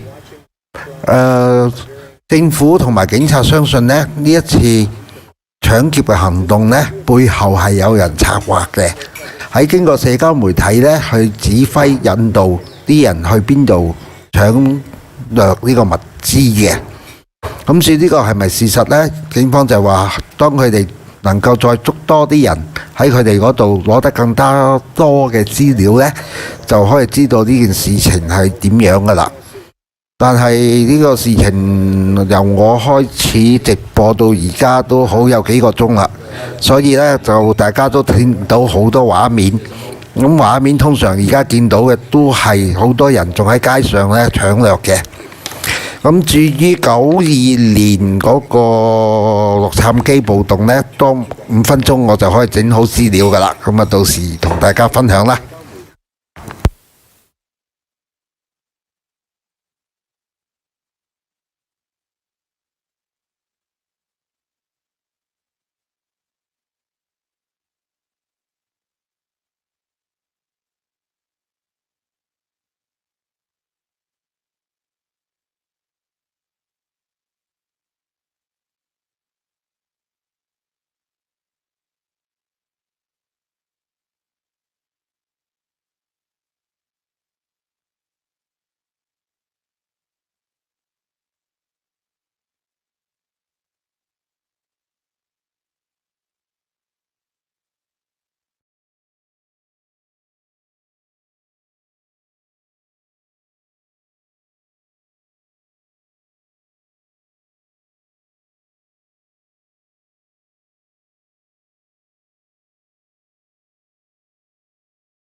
And I'm not going to have to pay for it, or my cheesecake in Seattle, or whatever it is. This speaks to some larger issues, and it'll be interesting when we sort of examine this night, which obviously we will be doing for a long time to come, to examine and speak to some mental health experts about the psychology of people right now, the psychology of the mob, the desperation of people, and the thought that would make somebody get to the point where they're doing this tonight? Well, I'm thinking back, if I can just remember some of the conversations from the 1992 riots and civil unrest. There was the thought of so much anger, so much hurt, so much animosity toward the society that allowed the injustices that people felt, law enforcement, government, the feeling of, you aren't protecting me, what do I owe you? Right. There was the issue of poverty. I remember grocery stores being looted back then, where people were taking chicken and toilet paper and food. And that made me think of the poverty issue. There was the mob mentality. Well, gosh, that person ran in. I guess no one's looking. I guess I'll run in too. I'm going to get mine, and I'm going to make the man pay for it. Whatever the man is. Like champion, I guess, is the man. Society? Society is the man. I've been wronged. I haven't been able to work for the last 2 months. There's systemic injustice against me. And so this is my chance. I guess. I don't know. It's hard to understand. And it would be fascinating if one of these people would stop for an interview and let us know why they're doing it. It'd be interesting to hear. But these are criminals that are on the streets. They are looters. They are not protesters. They are, a problem right now. Bill Malusian, let's go to you, see where you're at right now, and let us know what you're seeing. Alex, good evening. We are still on Melrose right now, just down the street from Fairfax. This is where those two businesses had burned down, where we saw that big confrontation with the sheriff's deputies. Things are starting to calm down here. The LAFD is starting to mop up. There's been a small spot fire on the top of the roof here they've been trying to knock out, but we have two businesses that are just total losses here. They're just trying to put out the hot spots. No more protesters in the area. The LA sheriff's deputies were able to chase them out a short time ago. And actually, Sam, if we can pull to the right, one of our fellow Fox LA photographers just pulled up to the scene here in one of our live trucks, and you can see what happened to it during this night of protest. It's been tagged up all over the place. Protesters have been targeting the media quite a bit since this all happened. So he's okay, though. He's perfectly fine, and we'll eventually get it washed off. But here on Melrose, situation finally starting to calm down. Law and order has been restored for the most part, but at what cost? Several businesses burned down here, just kind of smoldering ruins left. Police still here providing security for the firefighters who are still trying to put the hot spots out. But I was just listening to Bob's live shot in my ear, and I pulled up our live stream, and I was watching that looting, and it's infuriating. The fact that they're just doing it right in front of the cameras, the point you made, Alex, and they have the nerve to say, don't shoot our license plate. It's just... That's not about George Floyd at all, and it's really frustrating to watch that. And again, everything they take from a store, these are people's livelihoods. Employees work at these places, and it's just really disappointing to see. But you have looting, and then you have widespread, burning on this street of multiple businesses that aren't going to be here in the morning. So, final report from Melrose here. Protesters are all gone from the area, but quite a bit of damage that people are going to wake up to here in the morning, Alex. Just talk about what we're seeing there behind you with that fire department truck there, and what kind of business we're looking at there. So apparently there is a hot spot. There's something still on fire on the top of the building, something very small, and it's hard for them to reach it because of the angle. So for the past 30 to 45 minutes here, they've been just dousing the top of the building with water to try to put that hot spot out. I mean, the two businesses beneath it, they're both total losses, but they want to make sure nothing else ignites up there and spreads to these other buildings. Again, LAFD has spread pretty thin themselves tonight, responding to all sorts of calls across the city, but they don't want to leave here until they're 100% sure this isn't going to reignite. And we've been mentioning all night, there's supposed to be a curfew in action, but Sam, if we can pan around here, we still have cars coming through here. We still have a bunch of looky-loos coming through here, and it's just bizarre. We have businesses burned down here and police barricades, but cars just keep driving through here because they want to take a look. Well, I'm thinking with the coronavirus, the mayor would have the news conference and ask Angelina to do their part. 位佢問咗我2次啊，會唔會美國呢個黑警打死人？咁目前到而家呢，示威者嗰邊呢仲未有人死亡，反而呢警察有一個已經殉職，同埋另有一個警察呢係重傷入院嘅。咁樣美國中國球問我美國有冇黑警出現？可以話俾你聽，喺美國做個記者係簡單唔容易嘅，唔似香港可以幾十蚊買張記者證，所以呢個情形大家睇得好清楚個分別。外國真正遊行示威係點樣？香港嘅情形又係點樣啦？ Businesses were looted, and there's a bunch of shoe boxes that keep washing down the street. So if we can look at one of these here, they keep washing down the gutters all over the place. I don't know if these are from looting or if it's from the burning. But again, these businesses here are total losses, Shoe Palace and Pearl. But I have not witnessed any pulling over of vehicles here yet. All the vehicles have just kind of been doing U-turns and then heading back the other way, or they shout obscenities at the police department. Bill, let's give people a sense of what it's like for you being out there. What's it been like? What's it been like talking to these people?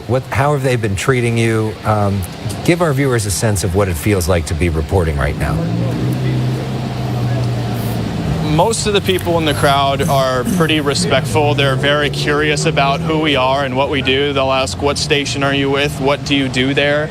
Are you live right now? How does it work? And we'll answer them, and it's a fine, cordial conversation, but there's a faction of the crowd that is very, very frustrating to deal with. The second they see our camera light turn on, or they see our microphone, or they maybe recognize us, it's like chumming shark-infested waters. They swarm us, they cuss at us, they say all sorts of things. Sometimes they'll try to grab us. That's why we have security guards. They'll get in our faces, and the most frustrating thing is they'll try to get a rise out of us. There's a lot of widespread, disdain for the media out there for a multitude of reasons, but they'll come get in our faces, and they'll have their phones out, and they'll be live streaming, and they'll be saying things trying to get a rise out of us. And they know we can't respond. They know we can't really do anything. We're supposed to just stand there stone-faced, and when we do that, they accuse us of not caring or just being emotionless. So it's kind of a lose-lose situation. It gets frustrating, and you've seen with me personally the last couple of nights, we've had some of our live shots interrupted. As soon as we try to go live, they'll swarm us, and then they'll cuss, and they know we can't broadcast profanity, so they'll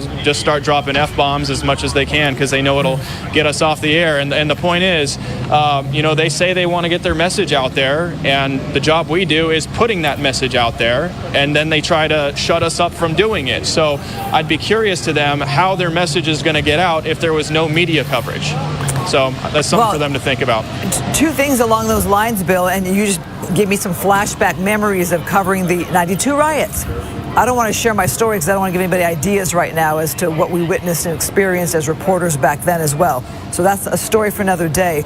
But you talk about getting their story out. How many videos are we going to see out there on social media from people who've been documenting this on their own? I'm sure, Bill, you've been scouring social media a bit to even get locations and ideas and thoughts, but everything now, too, is everyone's rolling on stuff. Yeah, it's the time we live in. You have to assume almost everything is on camera these days. Everybody's more than that, not just being recorded. It's streaming live half the time with Instagram Live, or someone can literally come up to you and put a phone in your face, and you're live on the air to who knows how many people. So yeah, times are definitely different, Christine. All right, Bill, keep up the good work out there on the streets. We appreciate you. We also appreciate Haley Winslow, who's also been working hard tonight. She's moved location. She's near that fire. Haley, what are you seeing? Hey, yes, I'm sorry. We just got here. It's a lot of moving parts. We're on the opposite corner of Bill Melugin. And I'm going to take out my earpiece because I'm echoing once again.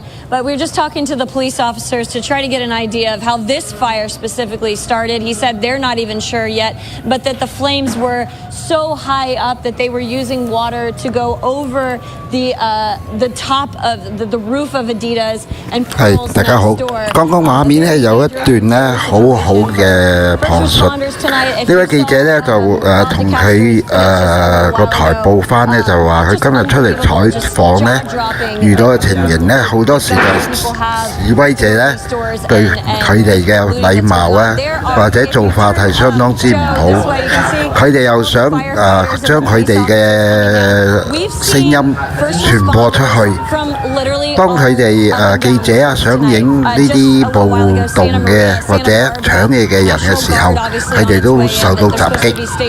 單單咧就同香港相反，香港嘅紅媒黃絲記者咧係唔會影暴徒所做嘅嘢。睇咗咁耐啊呢啲畫面啊，大家都見到啊美國嘅傳媒唔會好似香港嘅黑媒咁樣，單淨係圍住警察嚟影。佢哋嘅報導講真，同香港嘅黑媒比較好得多啊！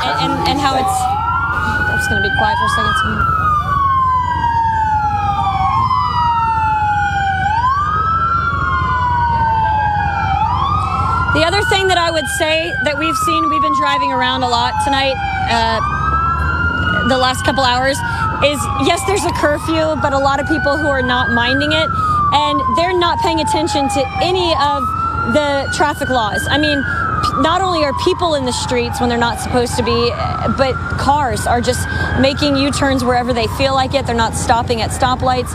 So if you do have to be out tonight for emergencies or for work, I would be very careful where you are driving around, because there's a lot of very lawless people out on the roads tonight, and it makes it very scary for the rest of the people, like these first responders, trying to do their job.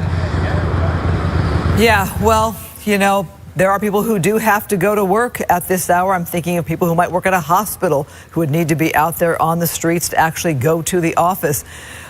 Haley, as we look at your shot here, I kind of wanted to get her perspective, Alex, because Haley had come from Florida, I believe, to work here in Los Angeles. And this is not the LA that you expect to see. I'm not sure if we have Haley, so Alex, you and I can continue to talk on. But Alex, you covered as a reporter the streets of LA. Yep. But to think of something like this is hopefully once in our lifetime that we see something like this, you know? Yes, I am. Haley, I am. Go ahead, Haley. I'm getting a really bad echo. I'm sorry. There's a bit of a delay. Christine, can you repeat that one more time, please?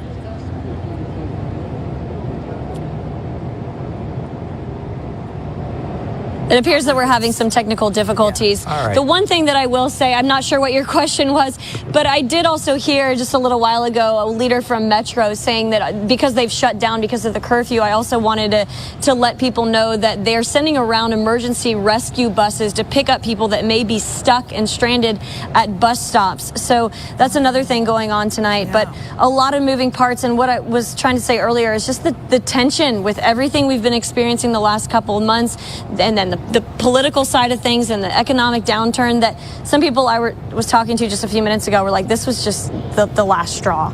But the fact that it's come to this is really sad. It's really scary. And I think we're all hoping that it ends very soon.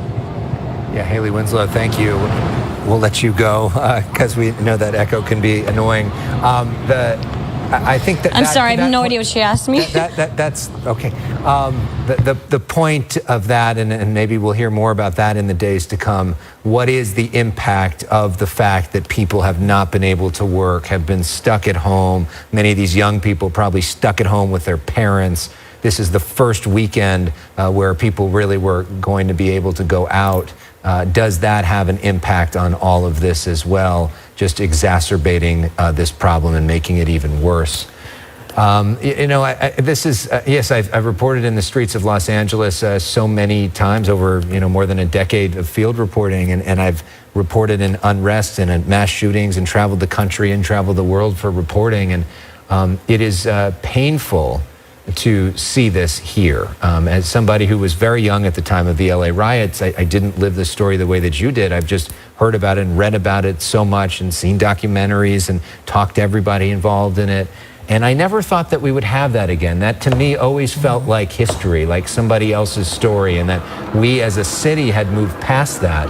And by a lot of the work that we had done to fix the aspects of the police department. I know it's not perfect and there are flaws, but Bobby, what are we seeing? What are we seeing now? Oh, hello. Yes. So we're near Highland and Melrose, and there has been this attempt again to try and stop these mobile, they're calling them mobile looters, because these people are, as you saw, driving around in their vehicles, and they're trying to find open stores and taking merchandise. And so now they've stopped a group of cars here, and they cornered at least one car here. I did see one car did pull away, and they've arrested a couple of people. They stopped a couple of cars here, and there you see some people that are now being arrested.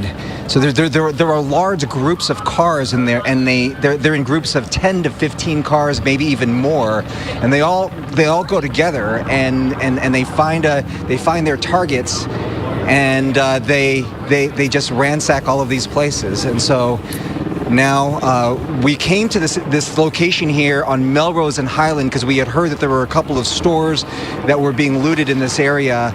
I'm not sure if you either of you are familiar with the Melrose and Highland area. Once this is over, I can walk you over, and you can see there's a Melrose Mac store there that is completely ransacked. So a lot of computers in there. And then on the corner, the Osteria Mozza, the pizza, that restaurant there, that high-end restaurant that's been there for several years. Yep. Yes, that is completely demolished and destroyed. No. It's tagged. It's gone. The windows are down. It's really tough to see. Bob, you know why that makes me so sad is that is one of the restaurants that was feeding out-of-work restaurant workers given the pandemic. Yeah. We covered that story on the news where restaurant workers who'd been laid off or out of work could come to that restaurant. Let's let Bob, move. In fact, because the officers were asking us to back up, which we gladly did. We showed you that. So here's smoke coming out of the Melrose Mac store over here. So this is on fire. We showed that being looted earlier live from Skyfox. Okay, so this is on fire, and it's been completely ransacked. So now this is on fire, and then we'll come over here and I'll show you. It's a large store. You can come in, you bring in your Apple products to get them fixed and things like that. And then you see the glass all on the ground. So every single window has been demolished. And it's interesting that these gates do nothing. They'll pull up all the gates, and you can see there's not a single item on the shelf anymore. Every single product has been taken off the shelf. More smoke still coming from this. So this is completely on fire. Excuse me. And then here's the Osteria Mozza, the store. This was also on fire.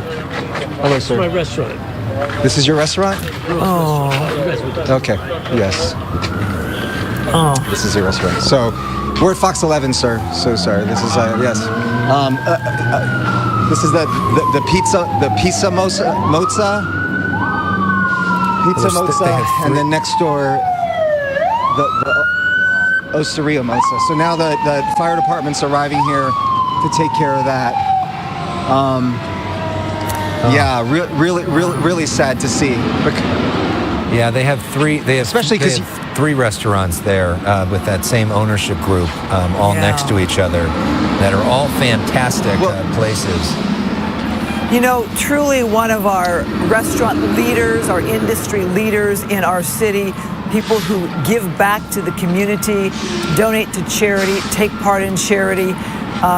Just to see that is very sad. Bob, it seems like it's going to still be a long night for law enforcement and firefighters, as even though the crowds have dispersed for the most part, you still have pockets of people who are still going around seizing opportunities to cause havoc. Go ahead, Bob. I had been hopeful. I had really been hopeful when we saw all of the crowds disperse, the people went home. But as we said before, and as I've been saying throughout the day, there were peaceful protests. People were protesting peacefully, and then you have an element of anarchy as well and lawlessness. And you saw that gentleman there who said it was his restaurant. Your partner with Nancy Silverton, but he's really concerned about his own business now. And now the firefighters here responding to the fire here at the Melrose Mac, using some cutting tools to get into this business. Even though using all the cutting tools to get into there, so that they can fight the fire inside. Everything inside is gutted as it is, but. The particular gentleman is very concerned. He wants the fire to be out, obviously, so that it doesn't completely burn down the Pizza Mozza to go or the Osteria Mozza. All of those windows also are smashed, and the inside of that is fairly gutted. People went inside the restaurant as well.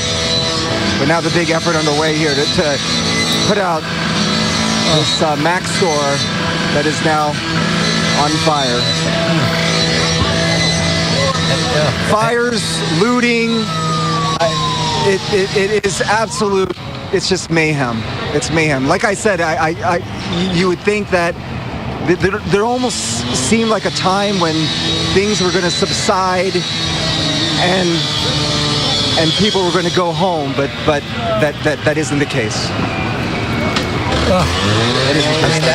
That restaurant is one of my favorite places in all of Southern California. They have 3 restaurants there, Christine. They have Chispaka, Osteria Mozza, Pizzeria Mozza, all of the same 大家好啊，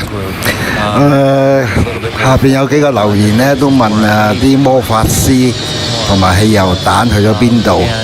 我可以同大家講，喺美國如果你攞汽油彈出嚟嘅，警察係有權開槍射你㗎，用實彈，唔同香港啊，揾啲胡椒噴霧噴下你，揾啲催淚煙焗下你，就已經係叫唔人道。所以呢個情景喺美國係好少會發生嘅。And instead, it is on fire tonight. Just devastating for one of the best restaurants in Los Angeles. Well, as we watch this, Bob, go ahead, take it, please. I was saying, as I was looking inside, you saw the tables and the chairs that were all lined up, and then as there are signs that say we have to-go orders, there's distancing guidelines. So this likely was another weekend, perhaps the first weekend, where they would allow dine-in, allow customers to come inside, enjoy what everybody loves, one of the most beloved restaurants in LA. And then you see this all shut down, windows smashed, place ransacked, and then the building next door completely on fire. The cherry pickers are up now. They're putting their ladders up into overhead as they. It looks like there could be a fire in the upper attic area, in the upper part of this building. Black smoke. So it's interesting. The looters got in here. The firefighters are having a hard time getting inside through these gates. So they're just not entering the building the same way the looters did. The looters smashed the windows through the front, and these firefighters are trying to get through some of the steel gates that have been put down, the security gates, and having a tough time to get in here. But well, Bob, it doesn't look good. It doesn't look good for the Melrose Mac. It's so interesting to see these firefighters at work. I don't know if we'll see the same thing tomorrow with the National Guard here, but in 1992, when the National Guard came in, much of LA was quiet. I covered a couple different neighborhoods. One night I was in Hollywood. Another night I was in Koreatown because there were some concerns during that era. But literally, you could hear a pin drop. People were so scared and at home. I mean, I drove through Hollywood, did not see a single car on my assignment. So I don't know if this is the same situation that's going to play out tomorrow. It is a different kind of era with cell phones and social media and people wanting to get their shot. So we'll see. And the point, Christine, that Mayor Garcetti was making earlier when we talked to him live on our air, he said, this is going to be 700, maybe 1,000 National Guard people. There are 10,000 members of the LAPD. So yes, it's a lot of people, but if you put that across, a city as large as Los Angeles, maybe it's not as many as you would think when you hear that number. Yeah. So we'll see how visible they make them. In full disclosure, we were sort of getting ready to wrap up our coverage for the night because it seemed like things were calming down, and now you see this, and it's a reminder that they're going to have to work throughout the night in so many different areas. And then they also have to try to get some sleep for these firefighters and police officers because they're going to be needing to work tomorrow as well. This is not just a tonight issue. It really is fascinating to see them up close like this at work and to see what kind of progress they can make on that building with that black smoke. The coverage from Bob DeCastro has just been phenomenal all night long. It's been one thing to see from the air, like we saw earlier, some of this looting from that Mac store, but to see on the ground that looting and the people's faces, to see on the ground that restaurant owner and to see this firefight up close, it gives you a whole different perspective of the real human drama and how hard these guys are working and sort of the blatant disregard of those looters. It is a whole different level of storytelling, and we're so grateful to Bob and his photographer Tony for the extraordinary work that they've done all night long on behalf of the people of Los Angeles. And this shot, too, really goes to show you how much work goes into trying to put out a fire where you have this business here. Looks like they're going at it in a couple different directions there. Bob DeCastro, you still there? You want to come in here? Yeah, the police officers are actually coming in and telling us to go to the other side. You know what's interesting about this is that other fire that we had showed you at the Trader Joe's. Some passersby were telling us that they were fires that are actually caused by looters, and this could very likely be the same situation. And as we were showing you those pictures, what strikes me is that this is also putting firefighters at great risk. If you think about all those firefighters now on the roof, and we've seen it happen before. We just covered the tragedy with those firefighters, and here they are putting their lives on the line again to put out fires that likely were started by looters or people who were coming to these stores to take something and then setting fire to this, and the tremendous amount of resources that you saw there. All of those firefighters with their cutting tools trying to get into it all of the tremendous amount of resources that have to be put into place to put out a fire like this, to save a business, to save lives, and it's something. Here we are past midnight now tonight, and it's still a dramatic scene here on the streets of Los Angeles. People are not going home. There are arrests still being made at this hour and fires that are still being set in Los Angeles. It is now 12:30. We are on the air here on Fox 11. I've heard that the other TV stations in town have all gone off the air, so if you were watching one of them, welcome to our coverage. We appreciate having you here. I'm Alex Michelson with Christine Devine. Our Bob DeCastro is out in the middle of this. We have reporters all over the city tonight on a historic and tragic night for the city of Los Angeles and for our region. Where Bob is now is by the Melrose Mac store, also by Pizzeria Mozza, Osteria Mozza, such fantastic restaurants, Christine. I've had birthday parties there. This is my go-to, is that pizza from Pizzeria Mozza. Like, if I want to feel good, my family, that's where we go. And it is so heartbreaking to see this in front of that tremendous restaurant there as the firefighters do their heroic work to try to save as much of this area as possible. I had a friend who really knew the hot restaurants, and she took me there for lunch. I just love that company was trying to help out during the pandemic. Yeah. They were trying to feed restaurant workers not from their own restaurant, but from other restaurants who could come and pick up a box of food to feed their families or themselves. And they are truly one of those companies and the owners who give back to 大家好，先講講畫面上呢10零分鐘發生嘅事啊。暫時咧喺呢個洛杉磯咧，仲有好多地方咧係有呢個縱火，同埋多處咧係有大火嘅。不幸咧，消防員就要多次努力同埋用佢嘅生命咧去撲滅呢啲火末。至於騷動嘅事件呢，就減少咗，警方亦開始呢就捉人。咁至於今晚會維持到幾耐呢？暫時睇落嚟呢2個鐘呢，佢哋都應該唔會完全會平靜落嚟嘅。咁就好多網友都有留言，多謝大家。但係都係講翻就係希望大家嘅留言啦，保持乾淨一啲啊，留翻一個空間俾大家去討論真正，而唔係淨係攞嚟發泄就好啦。咁其他今日美國所發生嘅事，睇咗好耐呢啲畫面嘅人都應該發覺同我哋香港嘅所發生嘅騷亂同埋呢個遊行係完全唔同嘅。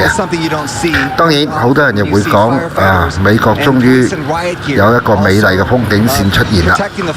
但係到最後希望大家明白一樣嘢，大家都係生存喺呢個世界上，冇人希望自己所住嘅地方會有咁嘅事情發生。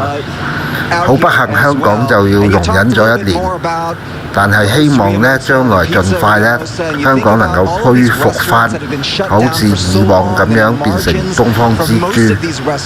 而本台暫時仲係試播中，所以技術上呢有好多嘢可能做得仲未好，但係將來嘅製作方式呢都係大幕同現在咧差不多㗎啦，以多畫面去俾觀眾能夠睇到喺唔同嘅角度發生嘅事情，再加上一個旁述，因為現在香港咧實在已經冇乜嘢媒體，甚至乎喺網上能夠聽到真正事實嘅報導。我哋希望能夠喺呢一方面能夠提供一啲真實嘅報導俾大家，尤其是係年青人，希望佢仲有人能夠可以聽得入腦啦。This situation with looters and fires at their property, I don't know how they're going to be able to get through this, because this is not a restaurant that's going to be open anytime soon. You got to hope they have really good insurance or something that can help them at this moment. You feel for them. And add to this, Alex, Nancy Silverton, who is the legendary chef of Moza, when she was doing that giveaway during the coronavirus pandemic, where she was helping other restaurant workers who'd been laid off or out of work, she actually tested positive for COVID-19 herself. Wow. No symptoms. It made the news, though, but the fact that she had been through that while trying to give back, and now this, you got to really feel for one of our true Los Angeles leaders and pioneers and restaurateurs. And just to watch this here makes you feel like that we are in this together in a way, because this is a place you went to, I've been to once before. So many times. And just, they were legendary in the restaurant industry. Yeah. As we begin to, I believe, wrap up our coverage for the night, Bob DeCastro, we've had so many reporters on tonight and seen so many scenes, but I got to say the most memorable scenes have all been with you and your reporting. Your thoughts on this day, and can you even process? 大家網友好啊，新嚟嘅網友都好，多謝你哋睇我嘅頻道。好啦，之前都有講過，今晚呢所有發生嘅事情呢，嗰個重災區呢就係洛杉磯。咁我已經講過啦，喺92年呢，洛杉磯亦發生過一間同樣咁大規模，或者係犀利過呢一次嘅規模嘅遊行示威。同埋暴徒搶劫嘅。咁呢度呢，我就有一段少少嘅文章呢，就同大家分享下翻92年點解洛杉磯會有呢個咁多人出嚟遊行示威暴動呢？但係先講一樣嘢，因為本人嘅中文有限，只有小學4年級。如果有啲字係讀得錯咗或者係唔啱嘅，希望大家多多包涵啊！好啦，咁事故話呢，就1992年嘅事，但係其實呢個來頭呢，個事件嘅源頭呢，就係91年發生嘅。咁事故呢，就係關於一段錄影帶入邊廣傳咗出去，睇到喺1991年3月3日晚一名叫做羅德士金 Randy King 嘅黑人司機，同佢2個朋友呢，啱啱呢狂歡回來。佢哋走後呢，喺高速公路上呢，超速到至180公里，係一個非常之嚴重嘅超速。羅德士金呢，有案底在身，他之前呢，有呢個家庭嘅暴力、搶劫罪嘅罪案嘅記錄嘅。1990年佢呢就得到呢個保釋出獄，條件呢係講明呢佢唔能夠飲酒。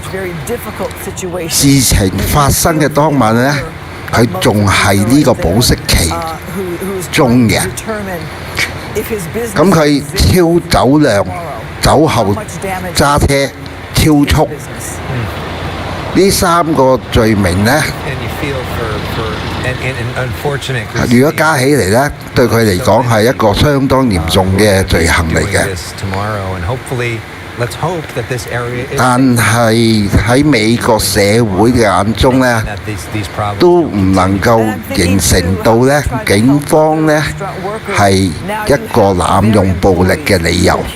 好啦，咁當晚嘅3月4日凌晨12點半，警察呢就發現咗佢呢個非法嘅行為，咁樣呢就將佢架車截停，想警告佢，但係羅德士金呢就冇第一時間停車，反而呢就撞向警察，然之後逃走。咁後來呢15分鐘呢，佢好多次衝紅燈，同差點呢就形成一件交通事故。咁15分鐘後呢，在3架警車同埋一架警察嘅直升機嘅圍捕下呢，羅德士金呢不停下來啦。警察呢要求呢羅德士金呢當佢喺一個重犯嘅拘捕下呢，面向地趴低地上，但係呢羅德士金呢依然仲係好囂張，仲係慢慢咁樣由架車落嚟，仲喺當時一位女警在場，佢向呢位女警作出一啲侮辱嘅性行為嘅動作。喺呢個動作之下呢，就令到佢其他幾位男嘅同事呢就不滿，就想攞出呢個電槍呢，就將佢呢壓倒嘅。但係點知個電槍嘅電力唔夠呢，羅德士金呢佢冇第一時間倒下喎，反而呢轉身呢就向警察衝去。4名警察呢就攞起警棍啦，將呢名黑人呢就推倒。剩下嚟嘅81秒嘅時間裏邊呢，4名警察呢一起共打咗56棍落去有23棍呢冇打中嘅，但係好不幸呢，就係有啲呢打中嘅部位呢，就係個頭部同埋呢個面部嘅，所以令到佢呢係腦部撕裂震盪，咁樣呢係形成佢永久性嘅一個傷害。當時咧嘅人啦冇想過呢個事情啦有一個住喺附近高處嘅人將整個過程影下，就將嗰段短片呢就廣傳。咁個短片嘅廣傳呢，就引起呢個公眾嘅熱烈嘅反感。當時有一個民意嘅調查當中有92%嘅群眾啦，都認為警察係用武力過度，應該有罪。但係最令人感到意外嘅事情呢，就發生咗啦，因為在大約1年後1992年4月29日公開聆訊中呢，陪審團認為呢4位警察係冇用過過分嘅武力，而且呢就係無罪釋放。喺當中呢個判斷呢，仲有一個事情呢係人哋認為係種族歧視，因為陪審團入邊10人陪審團9個都係白人，所以就引起呢群眾嘅不滿啦。咁消息傳出去之後呢，就洛杉磯嘅黑人群體呢，佢哋長期生活喺美國社會中的第三世界，即係意思佢哋係屬於低收入嘅人士咁佢哋覺得喺經濟政治上呢得到唔到平等嘅待遇，所以呢將呢個暴力同埋長期嘅怒憤呢，就喺呢個暴動中呢。呢個暴動中呢，將呢個情緒呢就發出嚟，所以呢段文章呢，其實係幾年後呢件事發生幾年後呢，作出一個比較公正啲嘅寫法嚟嘅。當時佢俾人打，的確唔係一件好嘅事。但係有時有啲嘢亦有前因亦有後果，所以有時有好多嘢好難講。但係社會入邊當時有嘅種族歧視的確存在，所以先會令到社會有咁大嘅反應。所以有時誰是誰非呢？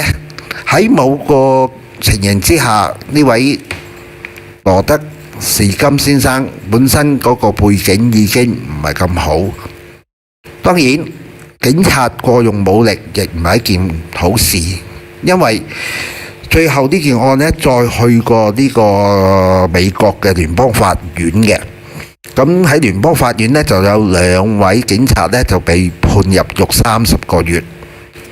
咁當時嘅暴動暴亂呢係維持咗3日左右，即係時間係好短。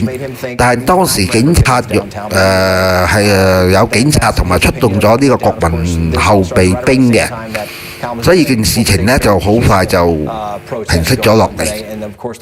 今日大家呢度見到嘅畫面都知啦，而家美國出晒名好容易掹槍嘅警察都唔容易掹槍，因為佢知道如果佢哋發出第一槍，今次呢個後果係相當嚴重嘅。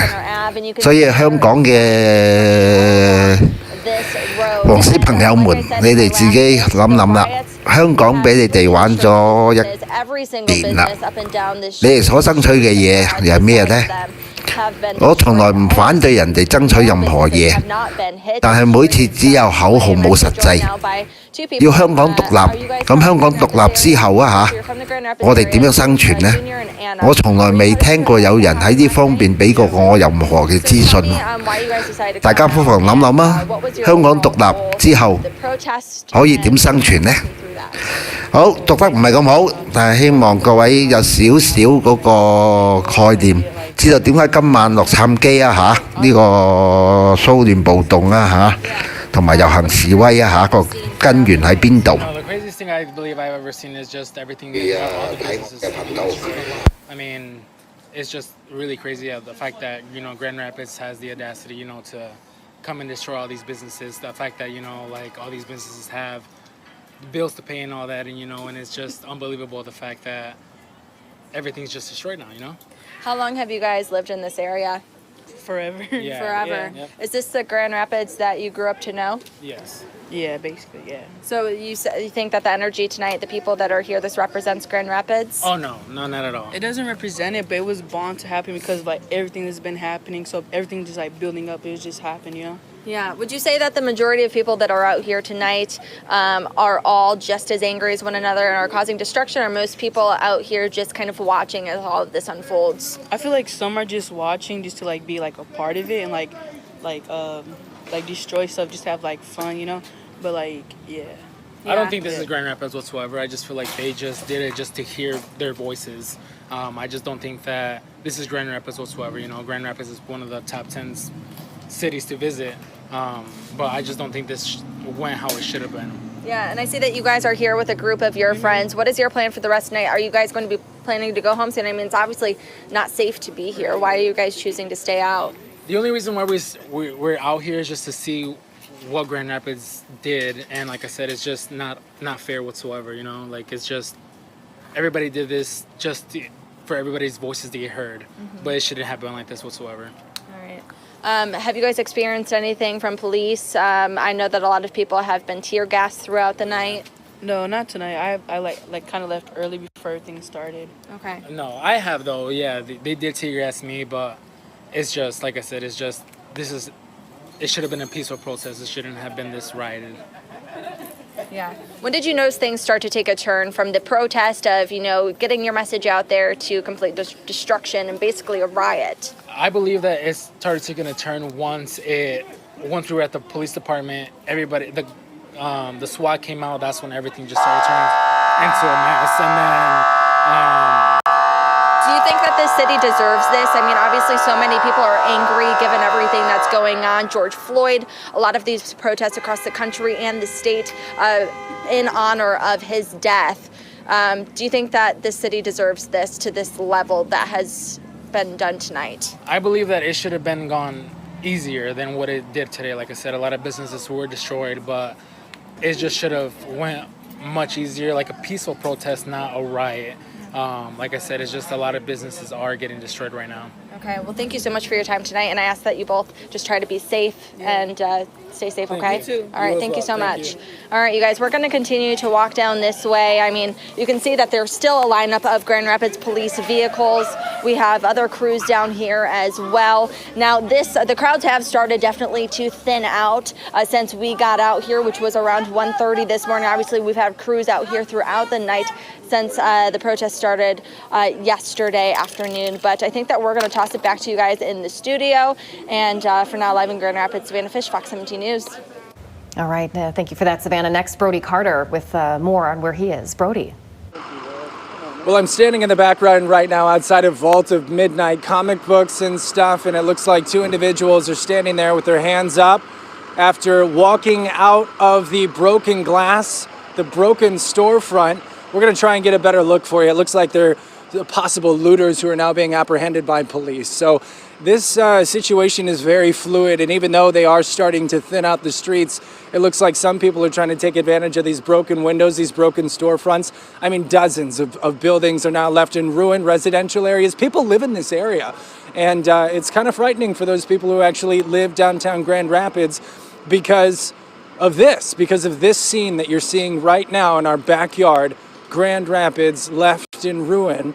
And now two people are trying to talk to police, one person being handcuffed, if you can see that, an individual now being apprehended as a possible looter who is actually inside of the building. Right before you tossed to us, I watched them walk out of the broken glass like a deer in the headlights, looking at police as they had stopped their vehicles, turned on their sirens, and now they're actually taking them into custody. So this situation has been violent. We've had stories of people talking about some bloodshed that they've seen out here, and now this is a criminal situation as we are seeing actual looting taking place downtown at a comic book store. I mean, this is a place where I have purchased myself games for my family, and now we have looters coming out of this scene. It's just breathtaking as you try and process the situation that's happening here downtown in Grand Rapids. You can see full riot gear right now. Grand Rapids Police has their tactical vehicle right here parked in the middle of downtown Grand Rapids. We're just blocks away from GRPD. So this situation that's taking place is not far from police headquarters, which this is obviously where it kind of started as a peaceful, silent protest, but it is anything but that. Downtown Grand Rapids, individual once again being sat down in handcuffs, hands behind his back, as police are now going through his bag to see what he has taken from the store, if anything. So Fox 17 is on scene. They have been all morning long. I commend our reporters and our team for the coverage of being out here in such a hostile situation taking place all across the nation and now in our backyards of Grand Rapids. So I am Brody Carter. Check back in with us momentarily. Fox 17 News. Let's check in with Aaron Parsegian, also live downtown right now. Aaron, is it thinning out at all? Yeah, Derek, what I can say is it's clearly starting to calm down, and that's the good news. We're here at the corner of Ionia and Fulton, and this has been the police staging area for all the police force. State Police, GRPD, and Kent County Sheriff's deputies are some of the cars that we're seeing here. They've been here all night, and this is kind of their meeting area before they've ventured in further downtown. When I was here earlier, there was, a crowd of people. We're talking several hours ago. There was a crowd of people here. There was tear gas canisters being shot. So to hear it this quiet is certainly a good sign right now, and that's a positive sign as we move earlier into this or later into this morning. But that police presence hasn't dwindled much. You can still see all these cop cars here. They're still geared up in that riot gear. We hear them on the radio, still very active. We're going to continue giving you a look around spots around downtown. But like I said, as you can hear, a lot more quiet. And that's the good news right now. For now, live in Grand Rapids, Aaron Parsegian, Fox 17 News. That is the good news. Aaron was down there during the thick of it, and he has noticed a big difference, and it is thinning out. Obviously, people hopefully going home. Hopefully not going somewhere else. Hopefully going home and heading home as soon as possible. That's right. All right, we're going to check back in now with Savannah Fish. Savannah. Hey, you guys, we're here just off of the corner of Ottawa and Lewis in downtown Grand Rapids. The good news is that the crowds are beginning to thin. The sound of the city, which was once very scary, is much more quiet. You can still hear sirens and people yelling, but definitely not as bad as it once was. You can see that there are groups of people here on the intersection, but definitely not the crowds that we were seeing earlier. Maybe a lot of people starting to realize that they need to go home. But we are actually going to try to make our way a little bit closer towards the Grand Rapids Police Department, as our understanding is that was pretty heavily vandalized tonight. Honestly, you guys, I'm just trying to catch my breath because it's been pretty crazy out here tonight. I mean, you can see all of the destruction. We're here, I believe that this is 50 Ottawa, the building there, a business just inside, the glass completely shattered, the plexi at least protecting the inside, so nobody was able to enter. But here you can see there's a conference room, TV mounted on the wall, completely turned over. People just able to access that, which is really scary. A lot of trash on the ground there. But we're just making our way over here, and you can see just all of the destruction that this has happened. I mean, I commend everyone that's been out here tonight, all the news teams that have kind of gone through this, and I just hope that everyone is staying safe tonight. But you guys, I think I'm going to toss it back to another reporter. Are you guys in the studio? So for now, live in Grand Rapids, Savannah Fish, Fox 17 News. Savannah, the good news is those sidewalks are empty. That was not the case just as recent as 30, 40 minutes ago. So people are getting out of downtown Grand Rapids. Brody Carter joining us live once again. Brody. relatively empty, Derek. We still have bystanders on the street. We're just moments away from that individual who is being arrested due to looting, and he is now being put in the back of that vehicle. But I am coming to you live outside of Apothecary off of Monroe Street Avenue here downtown Grand Rapids. These buildings, these windows actually right here to this storefront, not broken, but you can take a look inside. Somehow people got inside of Apothecary, a business of which we have partnered with in the past to do live shots with. I believe Savannah Fish was the reporter for this. And it's just left in ruin. I mean, if you have products off the shelves, you've got storefronts just upended here at Apothecary. And that's just, once again, last look at some businesses that are being mishandled this morning due to the violence, due to the injustices that they feel have taken place. And now they just want to get their message out. We're walking further to Grand Rapids Police Department, and as I'm looking over here, we've got riot shields. 係回覆一下大家個睇咗10零分鐘嘅畫面嚇，其實嘅記者啊同埋其他畫面呢都係顯示呢，呢個和平示威後啊，其他所有嘅暴徒出嚟點樣搶劫啊同埋破壞嘅，呢個破壞嘅情形大家喺香港都見過㗎啦，都唔係新㗎啦。不過呢，就個規模呢，我相信呢次喺洛杉磯發生嘅事情呢，係緊要過香港嘅。不過好在呢，就係冇呢個汽油彈啊其他暴力出嚟。我相信呢，呢次美國警察都已經係好克制㗎啦。以我10幾20年睇住美國所有種種事情嘅發生，同埋示威者呢一邊呢，今次睇落去呢，因為係有社交媒體嘅幫助，同92年嗰個遊行示威係完全唔同嘅，所以社交媒體大家真係唔可以忽略嘅一個渠道。咁本台嘅製作都講咗啦，將來如果再有直播嘅，都係用同類型嘅方法。當然啦，如果係香港事情發生直播嘅，旁述可以加多啲，但係都希望就係盡量呢多個渠道俾大家去選擇，唔使每一次呢都係聽晒所有淨係單方面嘅報導。咁呢度就希望大家能夠多多支持。My message to the individuals who are still downtown and where we're seeing an escalation of violence, I ask them to please disperse. I'm very concerned about people's safety. For everyone else who has shown up today in solidarity, I think for me it shows the depth and the pain and the outrage that people feel about the killing of George Floyd. And today we saw our community come out in solidarity. This one? Ground. All right. That was, of course, Mayor Bliss talking about what has happened. Also, we're going to tell you about the Twitter account from the Grand Rapids Police Department. They said, to our loved ones, our friends, and our city, we are doing okay and holding our own. Thank you for the love and prayers. They keep us strong. See you soon. So, they are out and about. They've even said that they are going to find the people who've been doing this. Of course, it's going to take some time to track everybody down, but you saw a lot of people with phones out there documenting what was going on. So they're going to be looking through that and tracking down who's been doing all that. So we want to toss it out to Savannah Fish for another update. Savannah. Yeah, you guys, we're here off of Fulton and Ionia, where this police presence has been here throughout the night, just outside of Grand Rapids Brewing.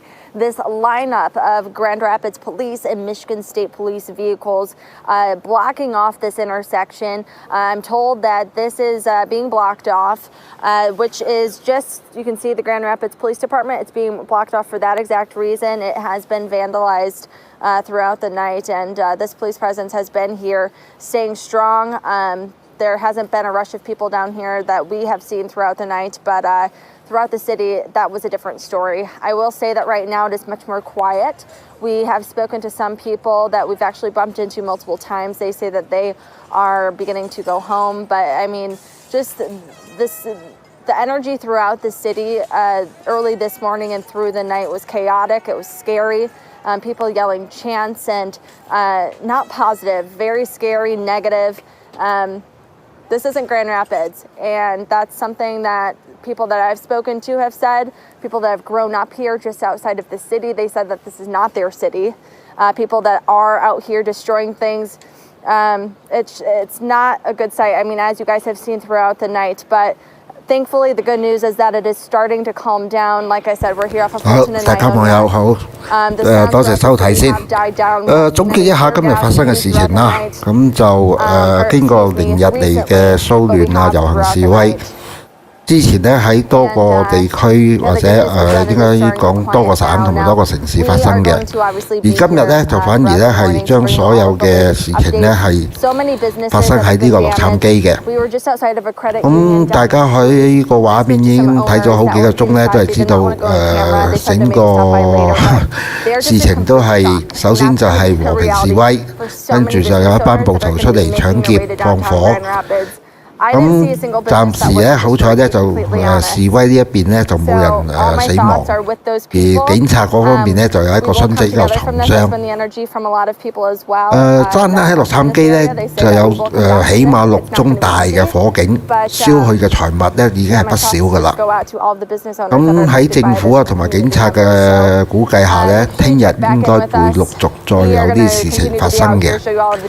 而唔同嘅咧就係前幾日至到琴晚呢，呢個美國國民後備軍呢仲未出嚟。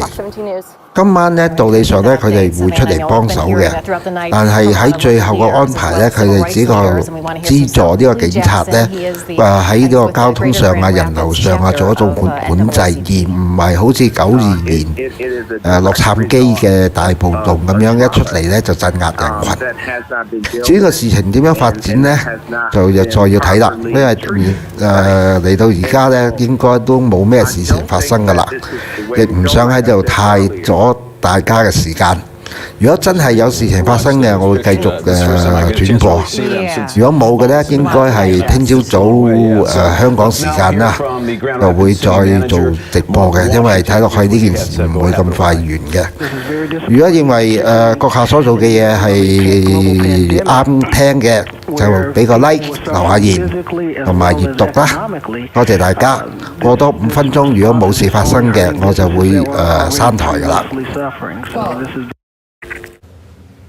Amazing stuff. Certainly heartbreaking. We want to send it on over to Brody Carter with a look at where he's at. Brody.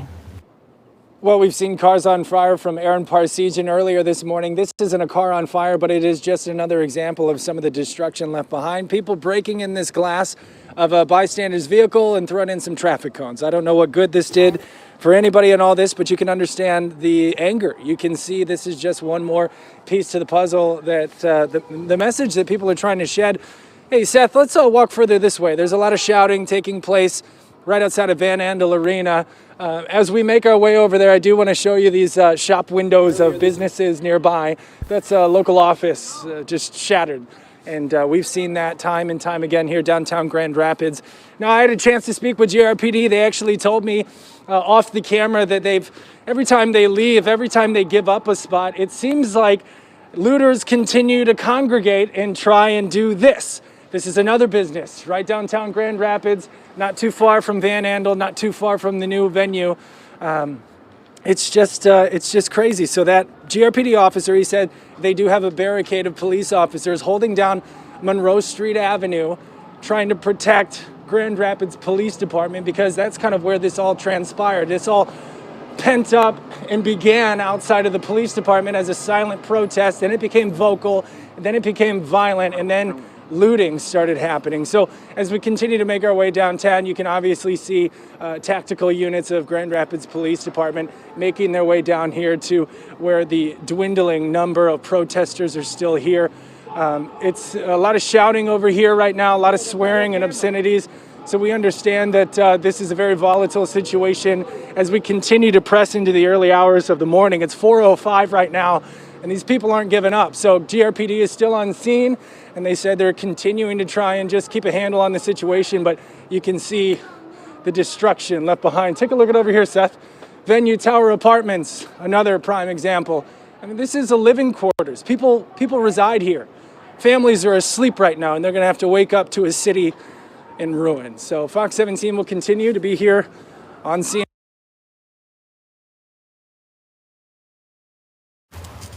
All right. right, Brody, thank you very much. Just all that damage is overwhelming. It certainly is. You're just left speechless with what we're going to be waking up to in a few hours. And the business owners that will make their way out in the light of day and say, this is now what happened during the pandemic. Yes. Many have been closed.